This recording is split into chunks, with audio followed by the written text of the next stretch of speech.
almost their entire offensive line as captains. Mm-hmm. And that's most of their defensive line out there, too. If you are not, do up here. Yeah, I'm getting levels, just not hearing anything. Oh, Justin off tonight? No, he's around. I saw him earlier. Huh. I don't know where he is. Yeah, if you got an 8-inch.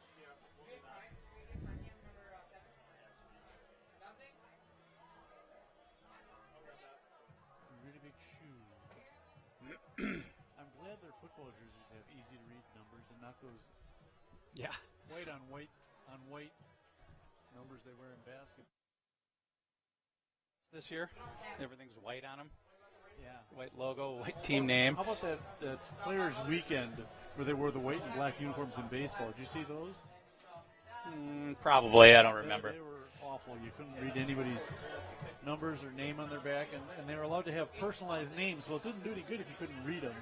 Well, they all had nicknames like Ron was Ocho. Oh, yeah, okay.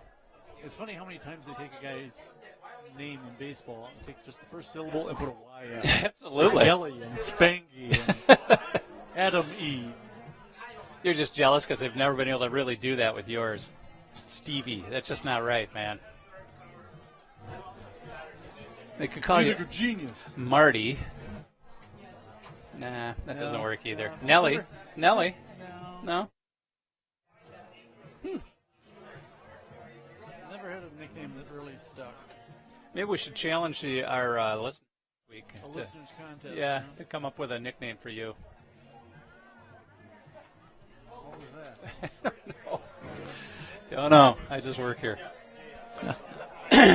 Talked to Mark Rundle a little bit, and he said after that Monroe game, the coach's mother came over to him and apologized. Not the Monroe game, that Wanakee game.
please direct your attention to the north insole for tonight's colors being presented by Connoisseur Boy Scout Troop number 145. And please rise, remove your caps, and place your hand over your heart, and let's join the Monroe Silver Eagle Marching Band for the playing of tonight's national anthem. Do one of these.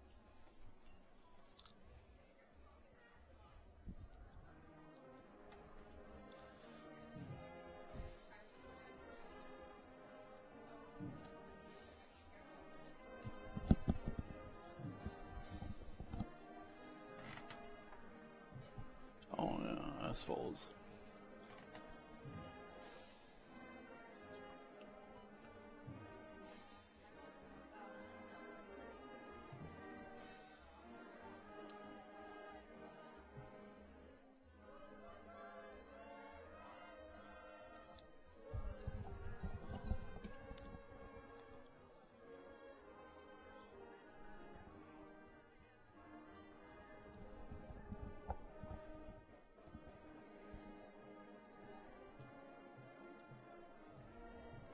Welcome back. We're just finishing the national anthem here at John Clement Athletic Complex.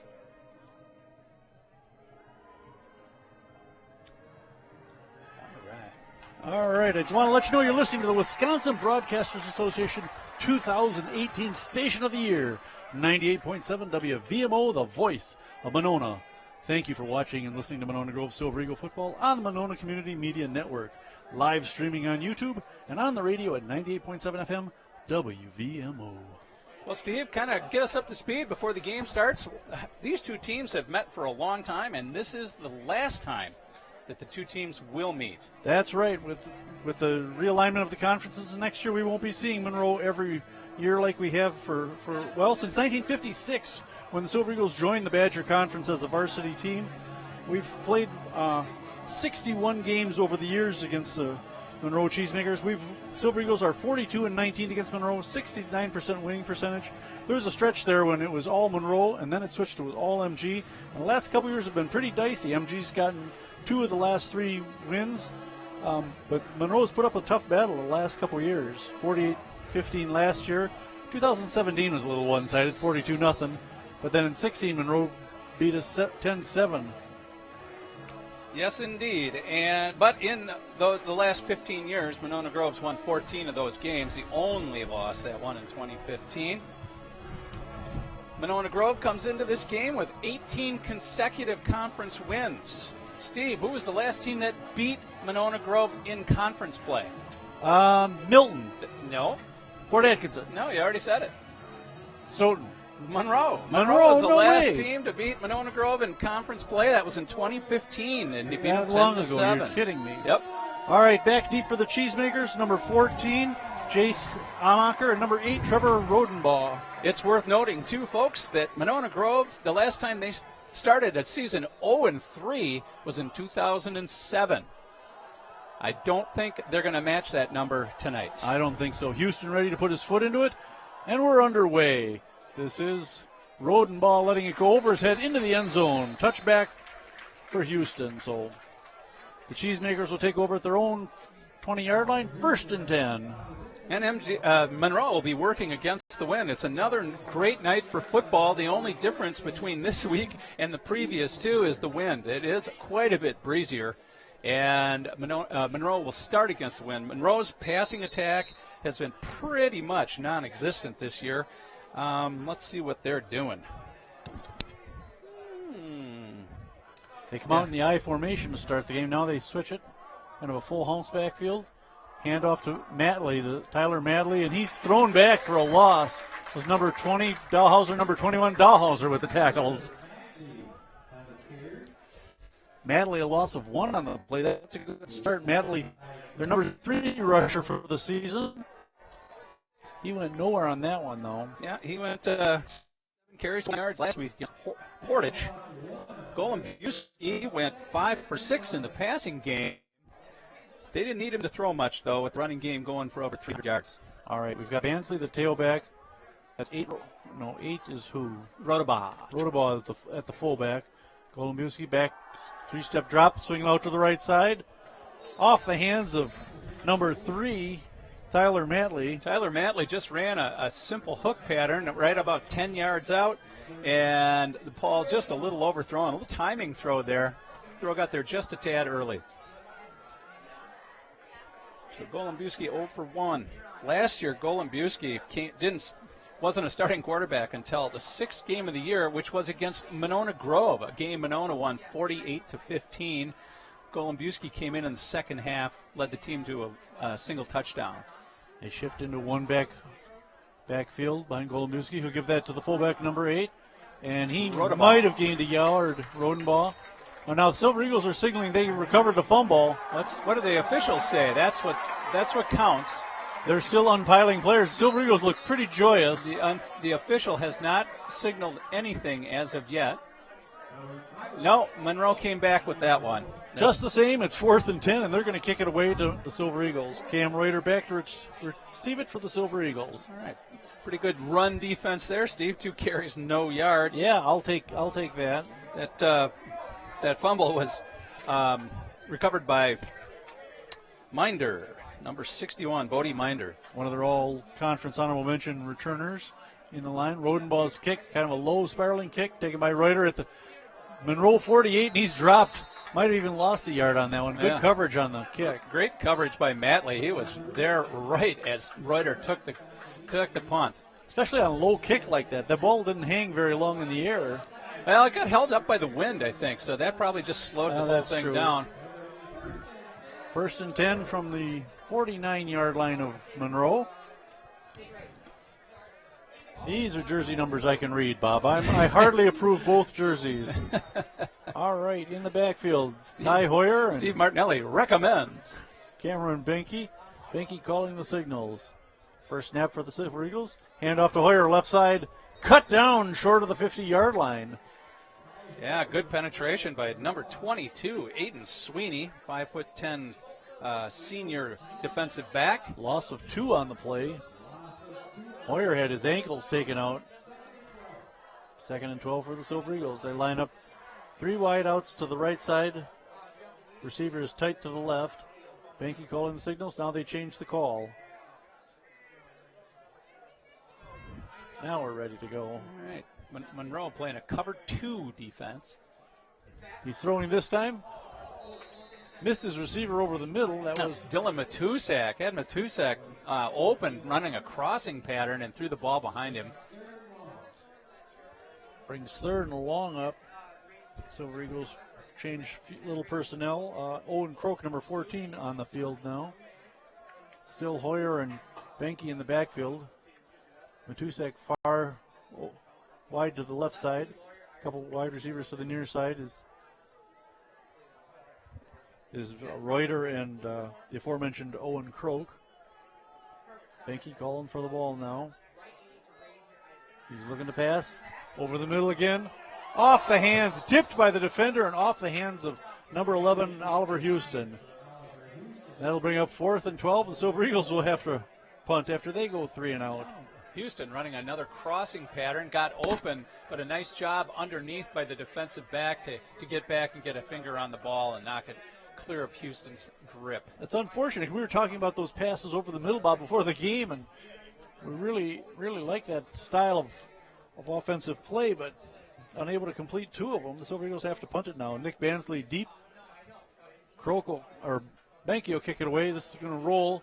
Landing inside the 20, the 10. Get on it. Oh, it got to the end zone. Just into the end zone. Good pursuit by the Silver Eagles. Pierce Evans trying to get after that ball. He did the best he could, but he could not catch up to it, and the ball go over to the 20-yard line. So, Cheesemakers once again starting 1st and 10 from their own 20. 3 and outs for both squads. Let's see who they bring out at the tailback, although they shift around every time. Now, that's not a huge offensive line out there, Bob. I mean, they probably average well over 200, but not over 220. Golombuski with Rodenbaugh behind him.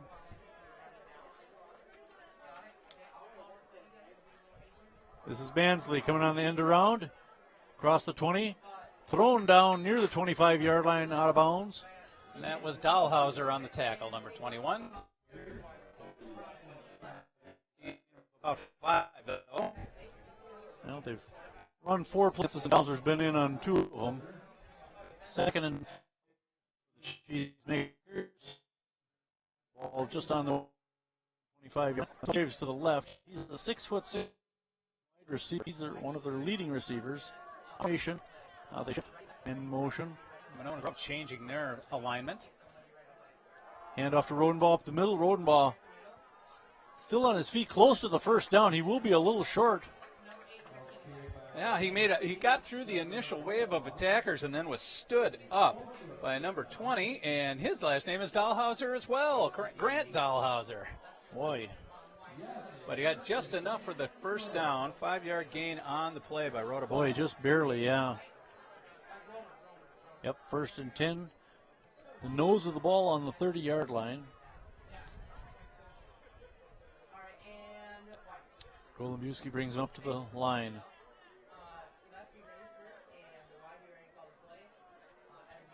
Matley in motion. The handoff to Rodenbaugh again into the line. Oh, hit by 21. Dahlhauser. Tyler Dahlhauser with a form tackle there. Put his shoulder right into the middle of Rodenbaugh and knocked him backwards. Gain of about 2. Rodenbaugh is 6'1", 177. Dahlhauser's 150 pounds. He plays a lot bigger. He does. He stopped that big kid in his tracks and threw him back. Yeah, both the Dahlhauser kids are not afraid to stick their heads in there. Second and 7 for Monroe. The best news is they're both sophomores. Oh, imagine a couple years of experience for those two. Golubiewski looking to pitch, throws it outside to Bansley. Bansley has the 30. That's actually Tyler 35. Matley. Oh, I'm sorry. That's all right. And Trevor right. Ogden on the tackle. Matley gains about 6. Yeah, call it 3rd and 2.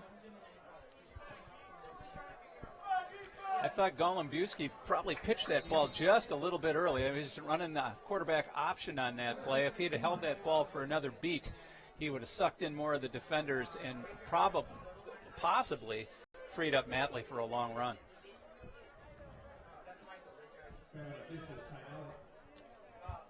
What happened there? Timeout? That's what it says. They're going to reset the clock, so an official's timeout. Or daylight savings time. All right, now he brings him up the line. Rodenbaugh behind the quarterback, Golubiewski. This is Bansley in motion. Golubiewski takes the carry. Nope, Rodenbaugh. Boy, I missed that completely. Yeah, I handed off to Rodenbaugh. It's first option on that. And enough for the first down. Yeah, big run. Close to the 50-yard line. Give him 11 yards on the play. Nice blocking at the point of attack. The 49-yard line for Monroe. So they get it 1st and 10, 7:20 to play in the first quarter. Scoreless first quarter so far against the Cheesemakers.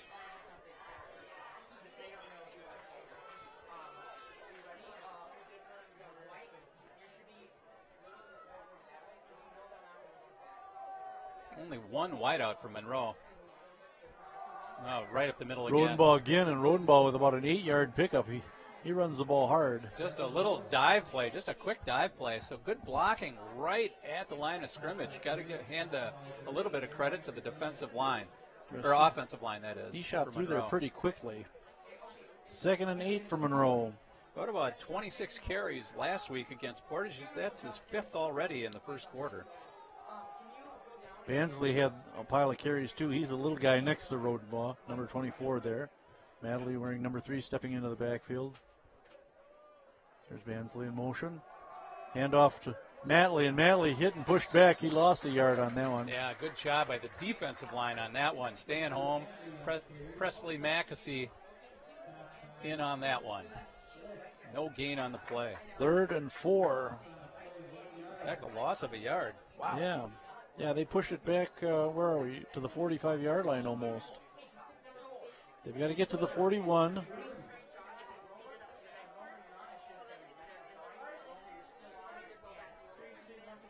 Golubiewski looking to throw, pressure coming. Throws it out to the right side, incomplete. His intended receiver was Seagraves, the 6'6" wide receiver and overthrew him. Let's see if Monroe punts it away here. If I'm Monroe, I do, and we'll play a field position game here. Yeah, that's right. So far it's been played at their end of the field. Why not push MG back? And they drop back road and bought a kick it. Silver Eagles, no one deep yet. Now they drop back. I think that's Reuter. Nope. That's 17. Nope. Ogden? No. That's 21. That's Dahlhauser. And it's going to go out of bounds. Nope. Grabbed by one of the cheesemakers before it goes out of bounds, and it's MG ball, 1st and 10. Well, Matley down there again. He's their gunner, that's for sure, on the punt return team. They get the ball 1st and 10 from their 20. So only about a 28-yard punt there for the Monroe punter. But it Monroe back at the 20, and the teams have shifted field position. Second offensive possession, Monroe. Banky and Hoyer in the back. Matusek and Walsh on the near side to the far side. Like tight end is Houston. Banky calling for the ball. Give to Hoyer, left side. About 4 or 5 yards before he's brought down. So a little more effective running play there by Hoyer. In a 4. 2nd and 6 for the Silver Eagles.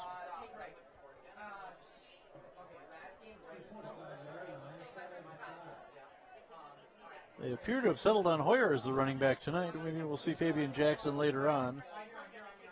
Hoyer again. Nope. Banking on the keeper. Oh, boy, he laid a hit on number 50 for the Cheesemakers. That's Gruber. Knocked that kid back on his rear. Yeah. That's Hans Gruber. Hans Gruber. It's Julian Gruber. Hans's nephew. Yippee-yi-yi. Hey. 3rd and 3 for the Silver Eagles. Yippee-ki-yo-ki, Hans. Banky, he'll give this one to Hoyer. Hoyer, left side of the line, pushed hard, but I think he's going to be a little short. A little bit of holding there on Dylan Matusek. Against Dylan Matusek, not by him. But they give the first down to the Silver Eagles. Hoyer with enough yardage, inch into across the 30-yard line.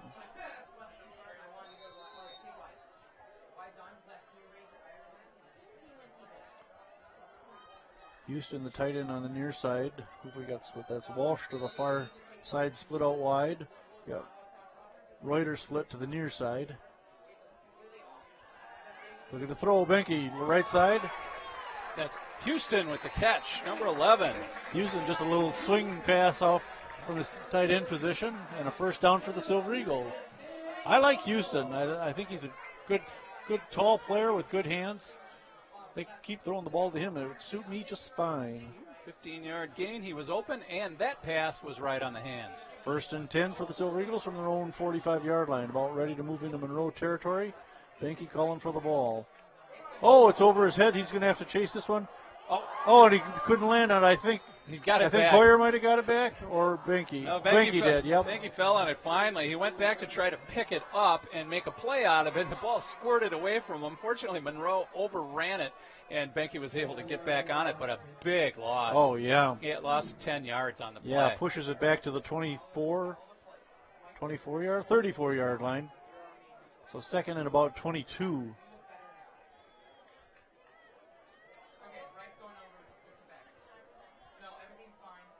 Looks like they're getting ready to bring a blitz. Number 27, Michael Kundert, looks like he's going to be coming. Kundert gets a snap, looking to throw, whistle, stopping play. Must be a false start, I would guess, since they stopped it before the play started. Still scoreless in the first quarter. 3:44 to play, Monroe against the Silver Eagles. Yep. Yeah, false start. Ooh, a procedure against the Silver Eagles, so that's going to make it 2nd and about 26. The ball back, let's see, we're at about the 28-yard line. This kind of looks like the Bears last night, where they just kept going backwards play after play after play and ended up with a 1st and 40. Well, let's not push it that far. Let's pick off some of these 26 yards we need. Yeah, they're giving the slot man out here, Dylan Matusek, a lot of room. That's dangerous with his kind of speed. They swing. Oh, they look for Houston, and I think he turned one way and Banky threw it the other. They were setting a tight end screen up to Houston, And It was a great idea because a lot of guys bid on the fake to Hoyer. Yeah. And he had a lot of open room out there. Whether he gained all 27 yards back, I don't know. But he could have at least gotten back a portion. If he gotten 8 of them, it would have been nice. All right. Third and still 27 to go. Now, Oliver Houston still the wing on this side. Reuter also out wide. Benke's going to throw. Looking deep. Got a man. That's Matusak. Oh, off the fingertips. And Matusak did everything right on that. He got by his player, then he also put a hand out to keep his defender off of him. The ball was there, and it went off his hands. He did everything right but the catch. It was actually Henry Walsh, number 3, Henry missing Walsh? that one. Yeah, Oh, nice big target. that. I like Henry Walsh, 6'3", 180 junior. Just off his fingertips. Yep. And that one was really close. Let me change it. Walsh did everything right except bring in the ball. All right, Benke standing back around the 15, ready to kick it away. Low kick. We'll get a little bit of a roll on this. Silver Eagles will chase it down. This one will stay out of the end zone and get inside the 20. That's not a bad kick. Yeah, about the 17, 16-yard Yeah. line. So, yeah, good kick. Yeah, call it the 16, 1st and 10 for the Cheesemakers. So nobody really able to take advantage of this field position we were speaking of earlier. With the roll, that punt went 56 yards. One of the better ones this year, I'd say. I would say the best for Benke. We saw some other kids, didn't we? Oh, yeah, I mentioned it. That had a little bit of a roll on it. Yep. Cheesemakers will bring up that. I had a cheeseburger for supper tonight. Golden Busey calling the signals. He's got Bansley and Rodenberg behind him. There's Bansley in motion. They give us a Rodenberg again, and Rodenberg gets near the 20-yard line, but a little shy. And at the bottom of the pile, another Dahlhauser, number 20. That's Grant Dahlhauser. Gain of about 2 on the play for Rodabaugh.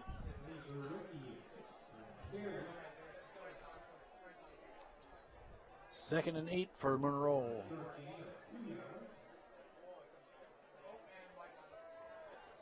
Madley to his right, Bansley to his left. The fullback is Rodenberg. This is Madley in motion. They hand off to Bansley.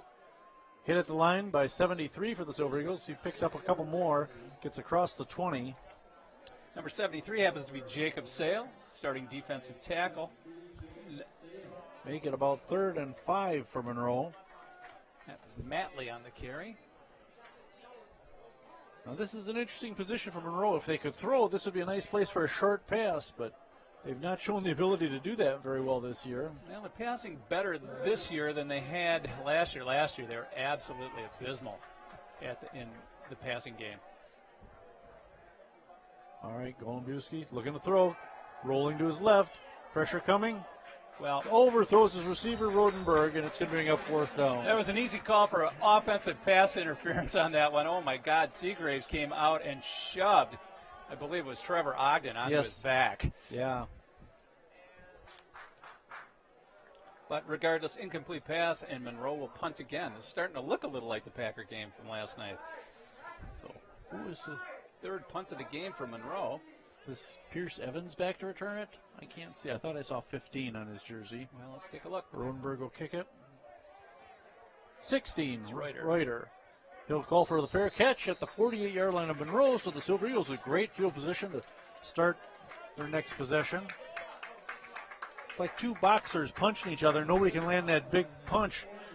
Well, There's only been a couple of first downs so far. Well, it'd be nice if MG would throw a haymaker on this play right here, but let's just settle for about a 5-yard gain at least on 1st down. Did you see who the first player was down from Monroe on that punt? It was Madley. Madley again. Obviously, he is impossible to block coming off the line.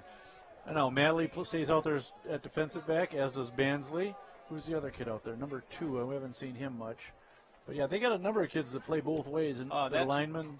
Preston Ambrose, who's one of the leading tacklers on the team. 1st and down from the 48-yard line. They give us to Fabian Jackson. Fabian through the line, has some running room. Bams! Is knocking into one of the defenders, Ambrose kid, getting the 1st down to the 35-yard line. Well, nice to see Jackson in the game. He played one play that I know of last week. Yeah. Did not touch the ball after carrying the ball 16 times. He showed a nice burst there, picking up 13 Wanakee. yards. High snap. They'll give it to Jackson again. Through the line again. Jackson Gonna go. into the end zone. Touchdown, Jackson! Fabian Jackson for 35 yards and the first Silver Eagles score of the night. I like that kid's speed. He didn't waste a second. Well, I liked him against Wanakee. He showed a lot of toughness in the second half. On one series, he carried the ball 7 or 8 times in a row and gained yardage on every play. Looks like he's one tough cookie between the tackles. And that's your haymaker, Steve. There you go. We were calling for it, and boy, Jackson came through like Yeah, he delivered. gangbusters. All right, Houston to attempt the extra point for the Silver Eagles.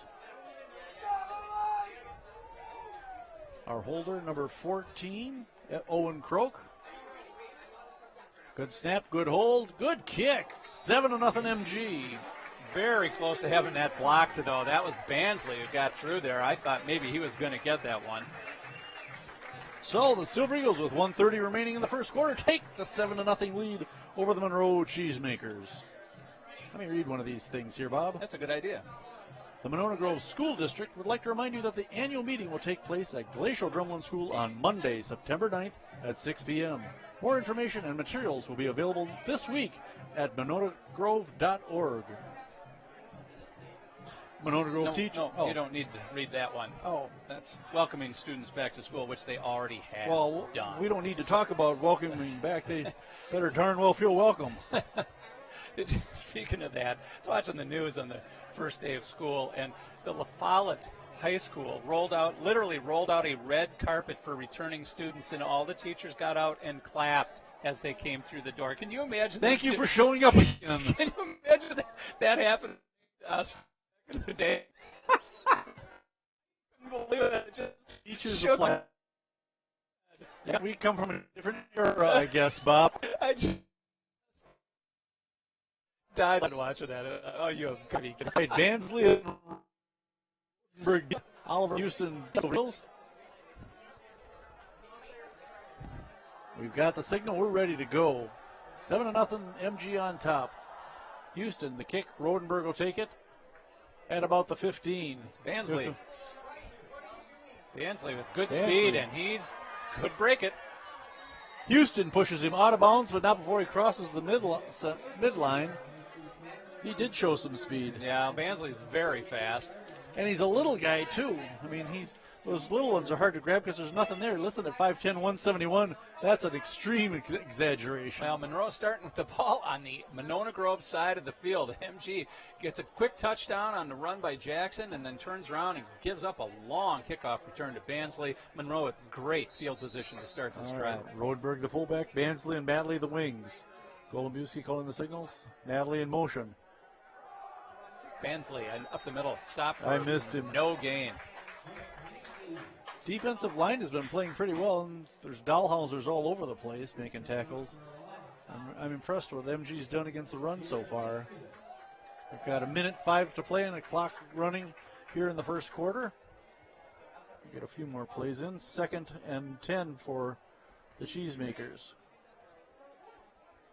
Golumbowski brings them up to the line. Now they bring two wings. Now they shift back a wing, and Seagraves splits out to the far side.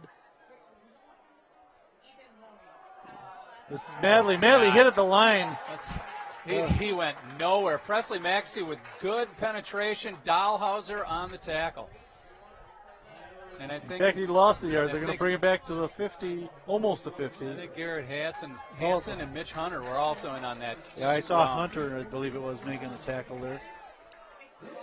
So 3rd and 11 for the Cheesemakers. Yeah, Mitch Hunter, number 8, was in on that pile. Sticking with that wing T offense. Now Golumbowski will drop back into a shotgun. No, he's just looking for signals or something. I think he's going They're to going to have to call a timeout. Yeah, there it is.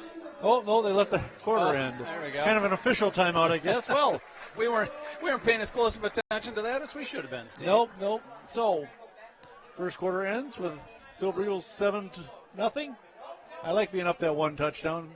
I'll take that. Yeah, it's a good start for Monona Grove. We got a nice looking series the last time with a two-play drive that went 47 yards. All those yards covered by Fabian Jackson, the sophomore running back. Yeah, it was pretty impressive. But I'm really impressed by the MG defense. They've done a nice job, with the exception of Rodenberg getting a couple decent runs off. They've shut them down pretty well. Rodenbaugh. Thank you. Why, do I keep saying You're wrong? saying Rodenberg. Maybe I knew a Rodenberg. Rodenfield. You know, Rodenfeld, yeah. Rodenbaugh. There you go. Rodenbaugh. MG's defense has played pretty well. They've given up a couple of first downs. Rodenbaugh's run the ball reasonably effectively, 6 carries, 29 yards. But there are two scat backs, Matley and Bansky, have not done anything. Only 4 yards for Bansley and 7 yards for Matley.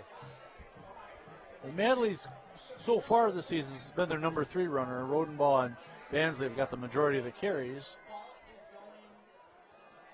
All right, we're going to start the second quarter. It's 3rd and 11. Monroe with the ball. Big play here. Monroe's got to get some yardage. Golubowski back, looking to his left side, throwing deep. Seagraves making the catch. Did he hang on to it? Yes, he did. First down, Monroe. Well, he just kind of threw that ball up for grabs. Seagraves ran right by Trevor Ogden, got about a yard past him, and then just reached up and pulled down the high lollipop pass. A big first down and a lot of yards on that one. All the way down to the 20-yard line, about a 32-yard gain. Another 3rd and long on that. 31 yards on the pass play to Seagraves. 1st and 10 from the 20. Monroe threatening now. The handoff to Madley. Madley, left side. Still up. Still on his feet, battling close to the 15-yard line. Did a nice job keeping his feet moving, but he wasn't moving them very far. Mackesy and Hansen on the tackle. Bring up 2nd and 5. 2nd and 6. Give him a 4-yard gain on that one.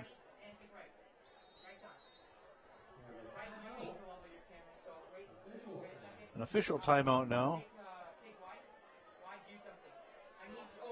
Well, that's what they say. I'm not sure what for exactly. Yeah, it doesn't appear to be anything. Maybe they're checking the replay or something. I don't know. It's like a full timeout. They're bringing the water bottles out, the whole schmear. So I'm not sure why the officials have called a timeout here.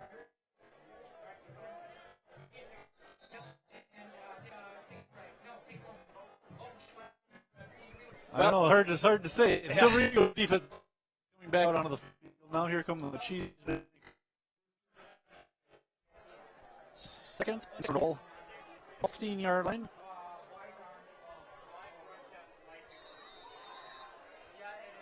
Golubowski bringing the play into the huddle. They split one man out to the left side. Now they shift him in and split somebody out to the right. Golubowski to Rodenberg up the middle. Rodenberg short of the first down. It'll bring up 3rd and short, though. All right. Well, pretty good defense there. A lot of moving parts before that ball was snapped for Monroe, and ended up just being a fullback dive up the middle. About a 3-yard gain brings up 3rd and 3. Now Seagraves splitting out to the right side. I don't expect him to throw here. Not on 3rd and 3. They line up with Rodenberg, Madley, and Bansley in the backfield. Golubowski's going to keep this one himself, though. Tucks it in. Nope. Tries to cut upfield, and Tackled in the he's hit by a backfield. bunch of guys. Well, that was Yeah, they lost a yard or two on that play. That was Jacob Sale, number 73, who pulled him down. I wasn't sure if that was what exactly that play was supposed to be. If it was just a quarterback keeper around the end or a run-pass option, I have no idea. But Jacob Sale blew it up, and a big loss, 3-yard loss on the play. Yeah, that brings up 4th and 5. Looks like they're going to go for it. The Cheesemakers have a sophomore kicker, number 84 or 81, Blake Miller. I think I see him on the field, or is that Rodenbaugh? Nope, that's Rodenbaugh. I see. They're going to go for it on 4th and 5. The ball at the 15-yard line. This is kind of risky. Golubowski looking to throw. Got a man open in the end zone? Nope. No. He threw off to the flat. He was looking for. He had Bansley in the corner of the end zone, though. He was, I believe, he was throwing for number 13. That was Alex Witt. And last year's part-time quarterback. That's right. Full-time linebacker. And Witt was open in the flat, but Golombuski overthrows it, and Monona will take over on downs. 1st and 10 for the Silver Eagles.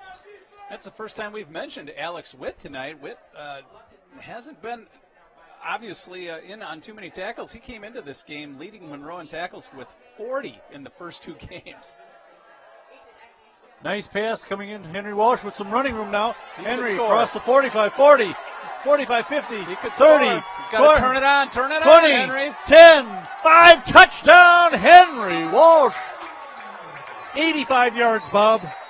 85. I want to watch that on replay because Cam Banky took a shot on that just as he was unloading that ball on a short pass to Henry Walsh. Walsh takes it all the way for a touchdown, an 85-yard play.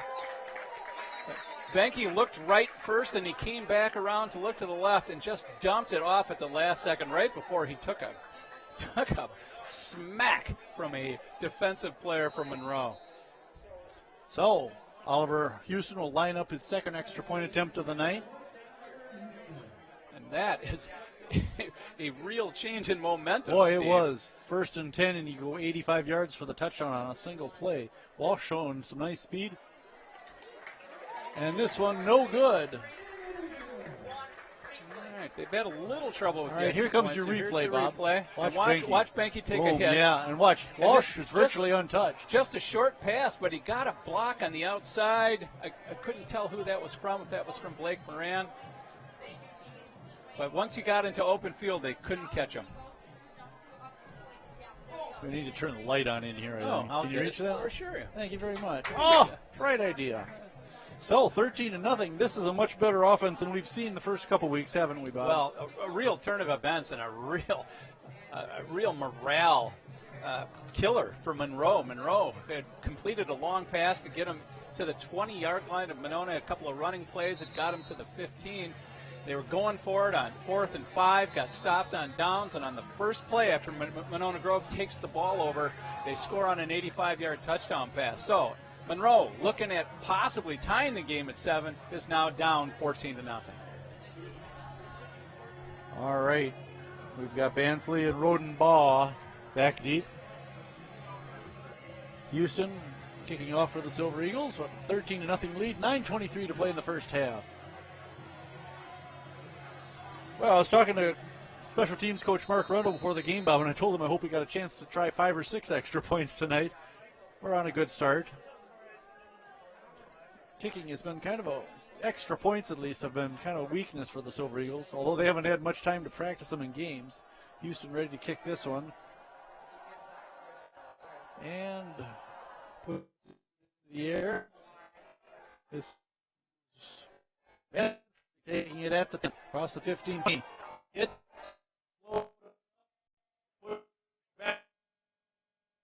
didn't even make the yard line. Barely made the 20. On the attack was made by Caden Eastland before he was finally wrapped up. Well, now we're seeing a little enthusiasm on the MG bench. That's something the coaches had mentioned there that's been lacking the first couple games. Well, it's hard to get excited. And here's the replay. And there's the initial contact finally, number 32. That's Carter Vaughn, and some help by Fabian Jackson on the tackle. This is Madley on the carry. Nice play. He Who was might that? have picked up a yard on that, but somebody's upended him. That was Dahlhauser. Dahlhauser, well, 1 yard gain and a tackle by Dahlhauser. No, they missed the second. Yeah, 13-0. Sorry, I was off on that one. You- Like the extra point kick. Ah, that's funny. Although you weren't blocked.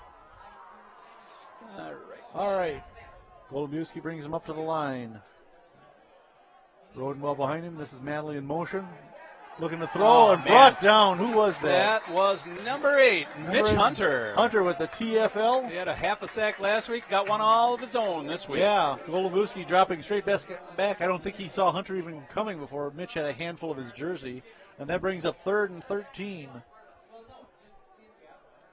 This is one of those pivotal plays here, Bob, where if we get the ball back and punch up another score before halftime, these cheesemakers are going to be hard-pressed to come back from 3 scores down. Well, they did it in the first week against Sauk Prairie and almost ended up winning that game. Couldn't quite, got stopped on a 2-point conversion with less than 3 minutes to go. And came up 1 point losers. Golombuski throwing right that side. That could be picked. Almost picked. Number 4 almost had that. Who is that? Trey Locken. Trey Locken, who plays safety for Monona. He was playing the end on that one. Didn't realize the ball had been so badly overthrown until too late to pull it down. If he'd have been playing the ball on that, I think he would have picked it. Well, that brings up 4th and 13, forcing the Monroe punt. Cam Reuter will step back to his own, to the 50-yard line in anticipation of this kick. Silver Eagles undoubtedly should come out of this with great field position. Well, Monroe kicking with the wind now. Oh, they're going to try that rugby style. And kicked. Made over the 50, wow. inside Great the kick. 40, 35, 30, and they're going to down at about the 28-yard line. That was a nice kick. 55 yards with the roll, Steve. That's really something when your kid can get away from a good pass or kick rush and get off a kick like that. Well, it was a designed rugby-style kick where they run out to the side, and then he kind of kicks it as he off the side of his foot to try to get that end-over-end roll on it. Worked up for the cheese mix on that one. 5 yards on the punt. Monroe getting the ball, which we thought around the field. Sure. They got the ball inside their own 30. Yeah, call it the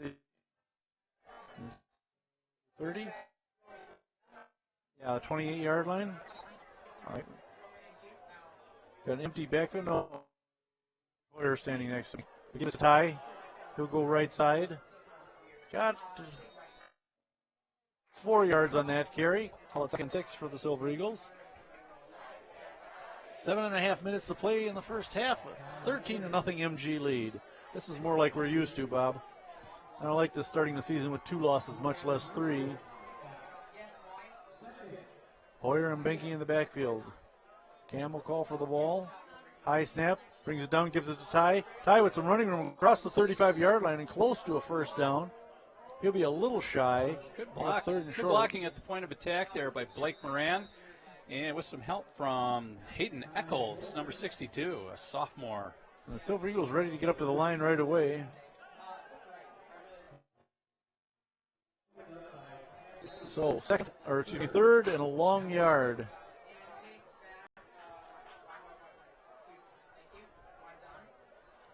Benke, we give it to Hoyer. Hoyer, some running room. Should have enough for the first down as he gets out to the 39-yard line. It is an MG first down. Hoyer's running the ball hard tonight. Well, he's had to. He's got a bunch of carries already, too. We'll talk about those at halftime. We want to spoil the surprise. Yeah. All right, MG up to the line, ready to go. High snap, right side pass. Oh, he broke a tackle. I think that was 14. I couldn't tell who was that. No. Yeah, 14. Owen Croak, number 14 nice on the catch the way he broke that tackle and gained a few more yards.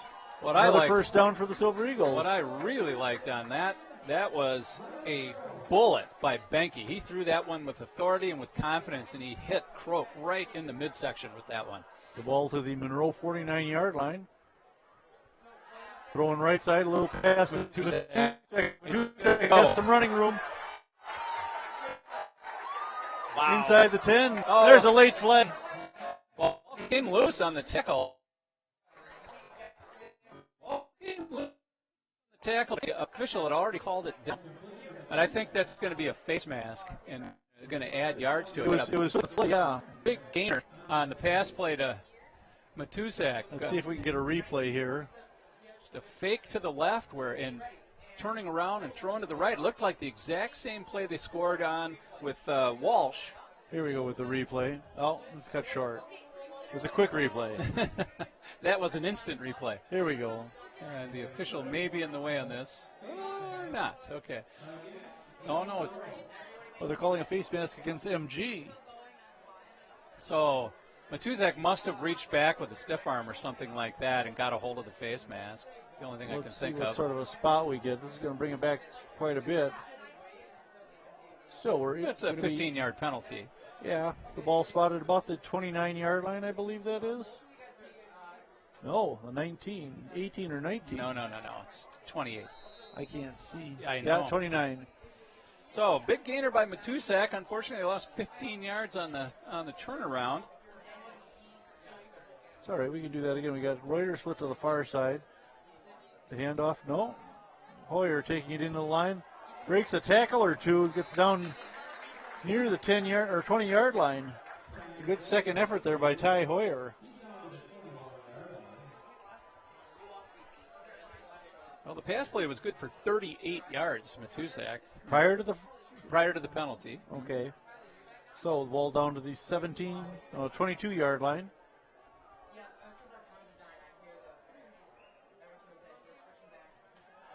We'll throw to Houston, right side, just shy of the first down. It's going to bring up 3rd and 1. Nice effort by Houston to go for the post on that one. Better coverage on that play, though, by Monroe. Didn't get fooled, and only about a 3-yard pickup on the play. I'll call it 3rd and a yard and a half. The ball inside the 20-yard line. Fabian Jackson in the backfield, Bob. Benke calling for the signals, gives it to Fabian. Fabian right into the line again. He got grabbed by the ankle, but he should have enough for the first down here. He got hit hard at the line of scrimmage, but pushed forward. It got enough for the first 2-yard pickup on the play. I like the looks of Fabian Jackson. He looks like a tough customer in between the tackles. He is not a big kid. They've run him straight ahead. He hasn't tried to go outside with one yet tonight. Not a big kid, 5'9", 165. He'll get it again and right into the line. And again, positive yardage. Every play with Fabian Jackson is positive yardage. Nice. Inside the 10-yard line. Better job by the offensive line getting a push as well. All right, Silver Eagles getting the play coming in. I think it's about the 11 right now, Steve.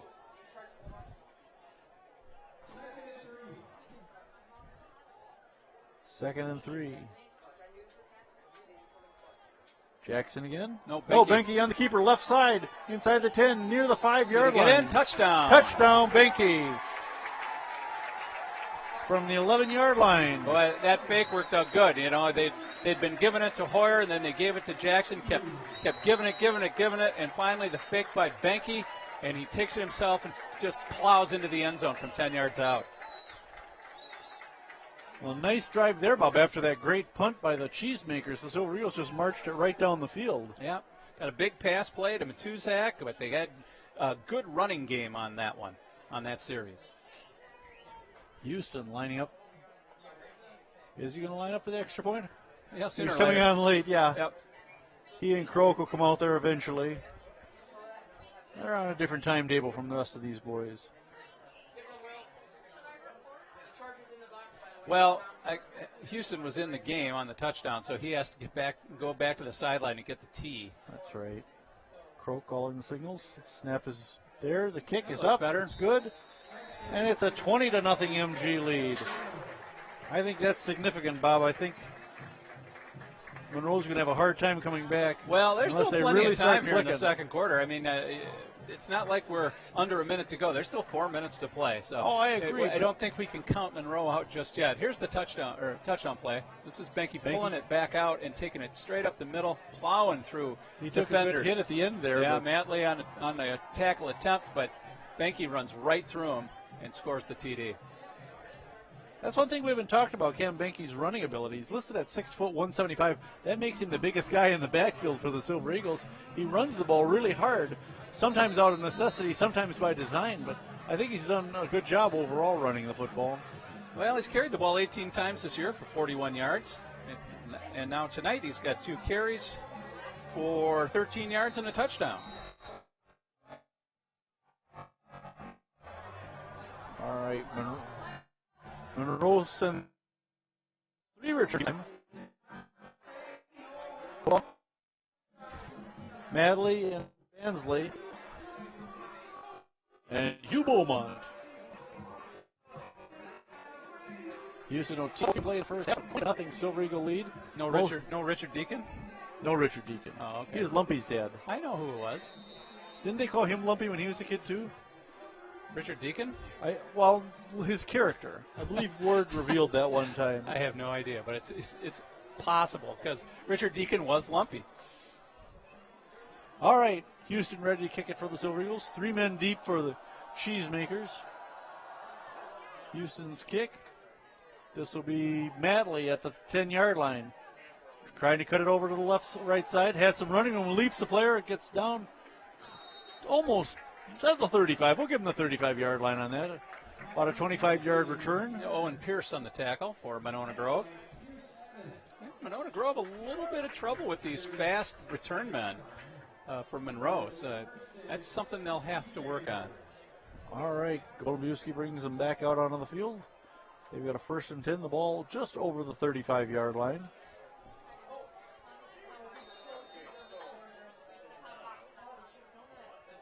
Rodenball behind him as he has been the whole game.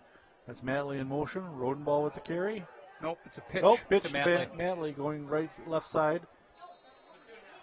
Well, MG did a nice job in pursuit on that. They just kind of strung that out, didn't they? Yep. Forced Golubiewski to make the pitch to Matley, and Matley came around for about a 2-yard gain. Other scores around the Badger Conference. Watertown beating Edgewood, no surprise there. Milton over Fort, yeah, I got to go with that one. Stoughton, Oregon, the big game. That's the Big Ten game of the, or Badger Conference game of the week. Tied at 7 between the Vikings and the Panthers.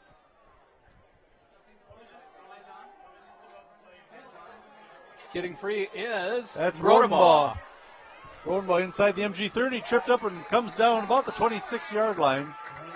Good run by Rodenbaugh. Yeah, Alex Locken. Rodenbaugh just a handoff up the middle, and Trey Locken making the tackle way downfield. First down, Cheese. 37-yard run by Rodenbaugh as he got past the first level and then turned on, well, the jets he has. Cut through him like a cheese knife. Through warm brie.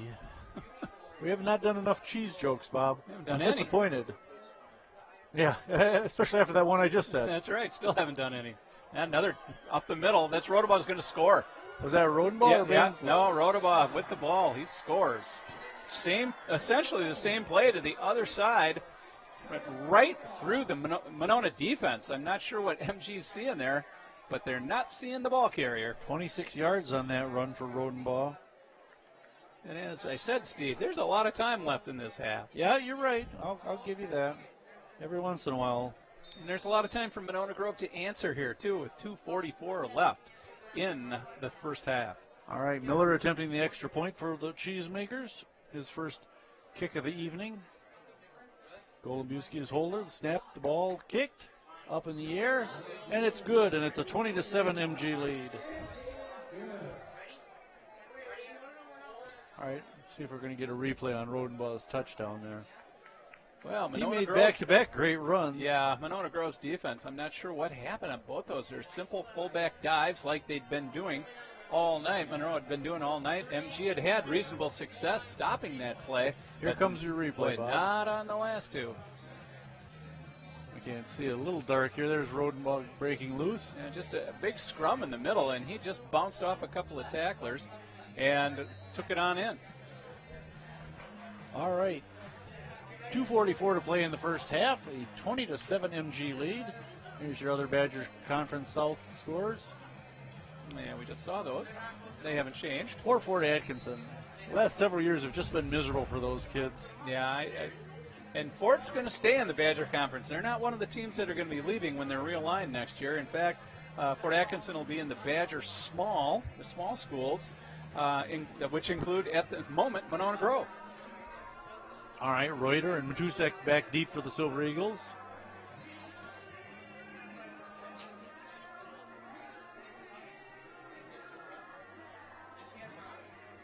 Rodenbaugh doing the kickoffs.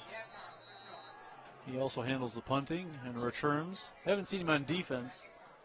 Low line drive kick.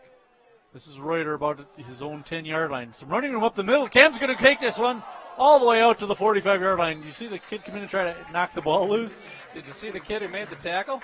No. Rodenbaugh? That was Matley. Matley again. God darn it, he is in on every play. Well, nice return by Cam Reuter. Reuter has got. He almost broke that one. Reuter. I am telling you, if he could passing guys, he could make a game. Yeah.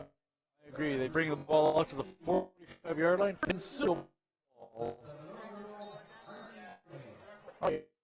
We're in the ball. Benke. Cam calling for the signals. Looking to throw. Looks one way, throws to his right. Little inside screen pass.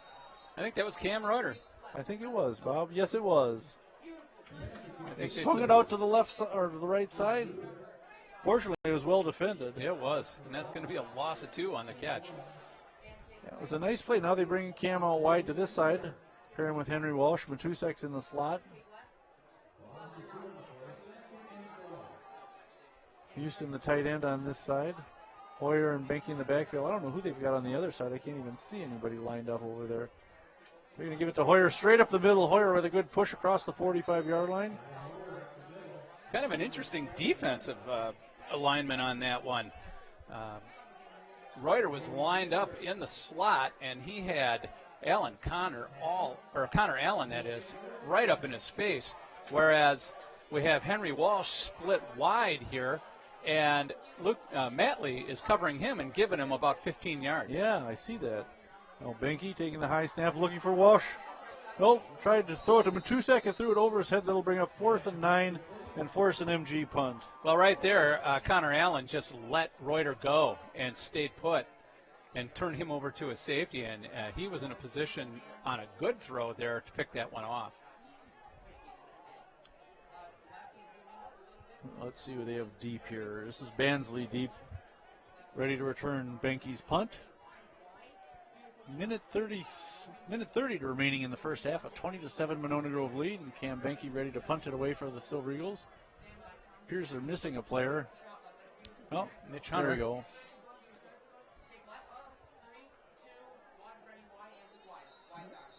It's either going to be a timeout or a penalty. No, they're going to call a timeout. Timeout MG. Clock's still running, though. They should have stopped that almost 10 seconds ago now. Yeah, Clock is still running. Well, they'll figure it out, I assume, at some point. Yeah, they stopped it finally, and they'll have to reset it back to a minute 30. Well, Bob, I know the first half still has a minute 30 or so to go, depending on there's scoreboard's been reset, but I'm pretty happy with the way the Monona Grove team has played in this first half. Well, let's just see. We still got some time left. Monroe's got all 3 of their timeouts. I'm going to withhold judgment until I see how the half Well, ends. that's true. Rodenbaugh has proven the ability to have the big play. Yeah, after watching the defense on the last series for Monroe, I'm going to wait. Hopefully they can adjust to whatever they were doing wrong the last time Monroe had the football. Okay, that is Nick Bansley deep to return it for Monroe. Benke ready to kick for MG.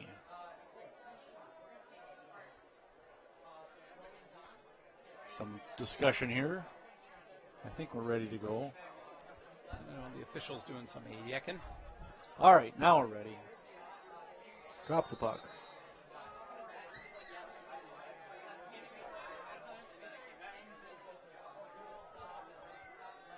There's a snap, a high snap. This is over Benke's head. He's going to have to pick it up and scramble with it. He's going to try and get a kick off. Yes, he does. A little soccer-style kick. Gets it across the 50 and out of bounds. It's not going to be a great kick. I don't know where they're going to mark that. I think that went out of bounds in Monona Grove territory. It's quite possible, Bob, but still far better than it could have been had he not gotten that kick off. So let's see where they mark it. The two officials standing on the 50. Right. But usually it's the side judge who gets that call. They're marking it back. We might catch a break here. Yeah, they're putting it right at the 50-yard line. I think that's generous. Fortunate. Yep. Yeah, it could have been 5 or 10 yards less short of that. That could have been disastrous for Monona Grove. You give the ball back at the 40. Well over Benke's head, and he did a nice job of getting back and getting a kick off. Golembuski in the shotgun now. Now they're shifting guys all over the place. This is Witt out wide. Golembuski running towards us. Now he's going to stop and throw it down the middle. Caught by Seagraves. Seagraves close to the first down. I don't think he made it. Mitch Hunter on coverage. She was right there to bring him down and stopped him just short. Yeah, 2nd and half a yard to go. A 9-yard pickup for Seagraves. Coach Dan Zwiefel was telling me Seagraves is a basketball recruit. I believe it. Hand off to Rodenberg, in the line, first down, still on his feet, pushing. About a 5-yard pickup for Rodenbaugh on that one. And that was Tucker Merrill on the tackle. And that's enough for a first down. And Monroe is going to probably call timeout, I would guess. Here's the clock is stopped with 49. No, now it's running. Yep. Yeah. They've got all three. 2 of their timeouts. I would say. 3 minutes left. So I'm surprised they're not using one here. Taunting set. And now And now the penalties probably delay a game. Yeah. Delay a game. It's unbelievable that they didn't call a timeout after that last play with all 3 left for the running play. they lost a good 15 seconds on the clock there, and now they're being penalized. Right. Even. So they lose 15 seconds off the clock. 5 just yards, trying to 10 get yards. set, and then they get penalized. So now they get their stop clock, which they should have done to begin with, and take a 5-yard penalty. I don't know what happened on the sideline there, but the coaching staff, that's poor use of timeouts. You're listening to WVMO-LP Monona.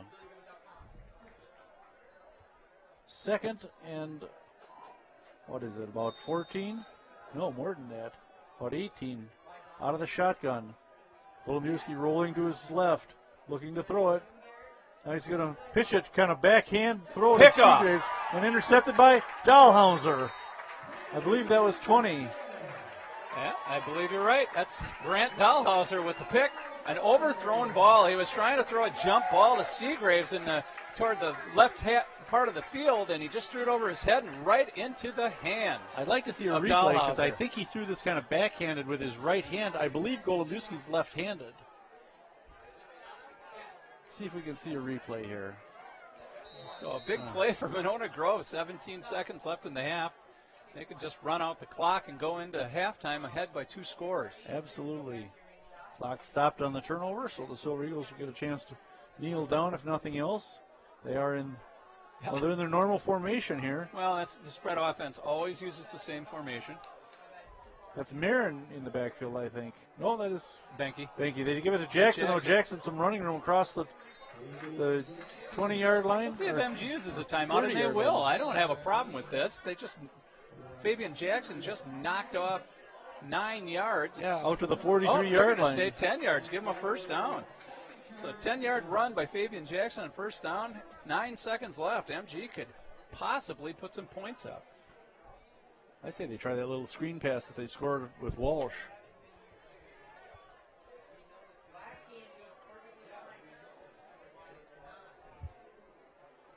Well, they've used that play twice, one to each side of the field. One ball went to Walsh, who went 85 yards for a touchdown. The other went to Matusak, who went 38 yards on the play. So it's been an effective play for them. Especially when you've got Jackson in the backfield, which they're going to have to key on that kid with his speed. He's been tearing them up so far. First and 10 from the 43. 9 seconds in the half remaining, and a 20-7 Monona Grove lead.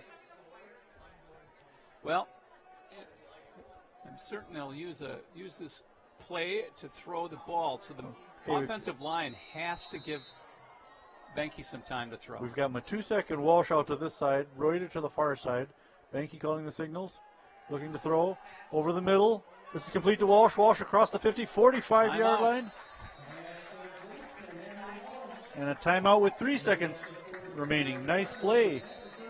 Just a little quick pass, and Walsh right there and turns it into another first down. First and 10 from the 45-yard line of Monroe. 3 seconds left, Bob. You chuck one? Oh, yeah. Yeah, I don't know if you're going to have a Hail Mary here. I don't know if you need to now with Right. the way they've been open short.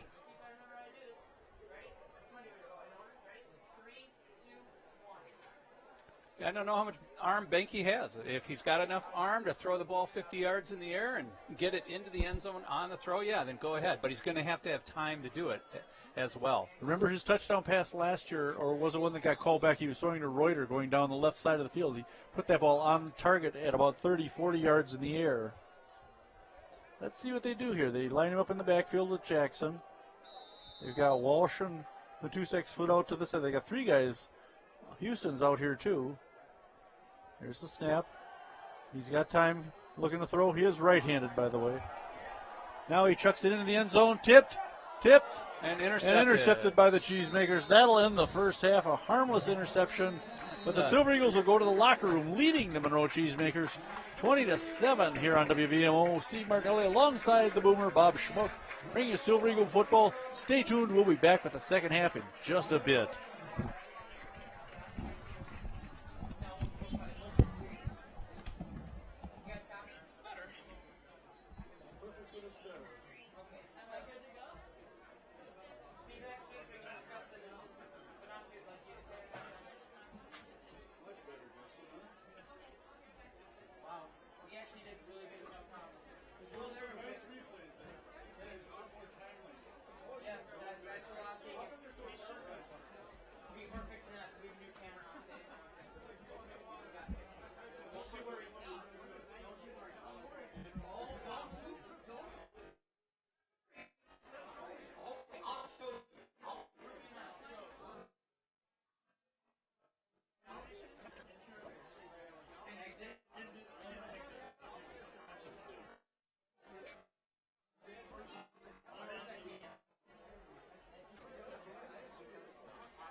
Where you been, Justin?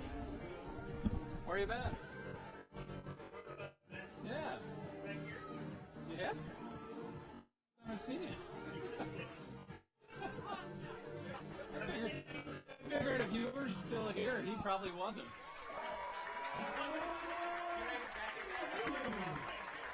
Oh, yeah.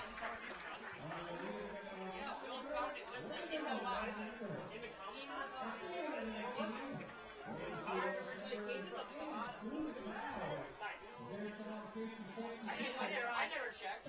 Seriously? You should get him tattooed just like that. What, me? You should get him tattooed right there. Yeah, yeah. But don't switch camera and snap. It looks weird. Okay. Like, if you're on the wrong camera at the snap, let the snap at least happen and then cut. Otherwise, it looks like a mistake. It looks like a mistake. It's like we're moving, they're stopped, then they're moving right when the camera moves. That's just. So if it's all around camera, it's like you screw up, screw 100%. You got it. But make sure you hit somebody. Right? Got it. That's football. You screw up, screw 100%. You missed your block, hit somebody else. Yeah. Right. And if there's anything any of you guys know about, it's hitting people. Yeah. I don't think these guys did. All right, hey James, what position? You want to Milton, Jesus. All right, so I got two headsets that are charging right now. Oh, yeah, you knew that was going to happen. I got two headsets. And Stoughton now 14 points up. I got a battery that's Oregon's not as good as I thought they were going to be. We'll go get.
Hoyer in the backfield alongside Banky. We haven't seen Marin back there yet tonight.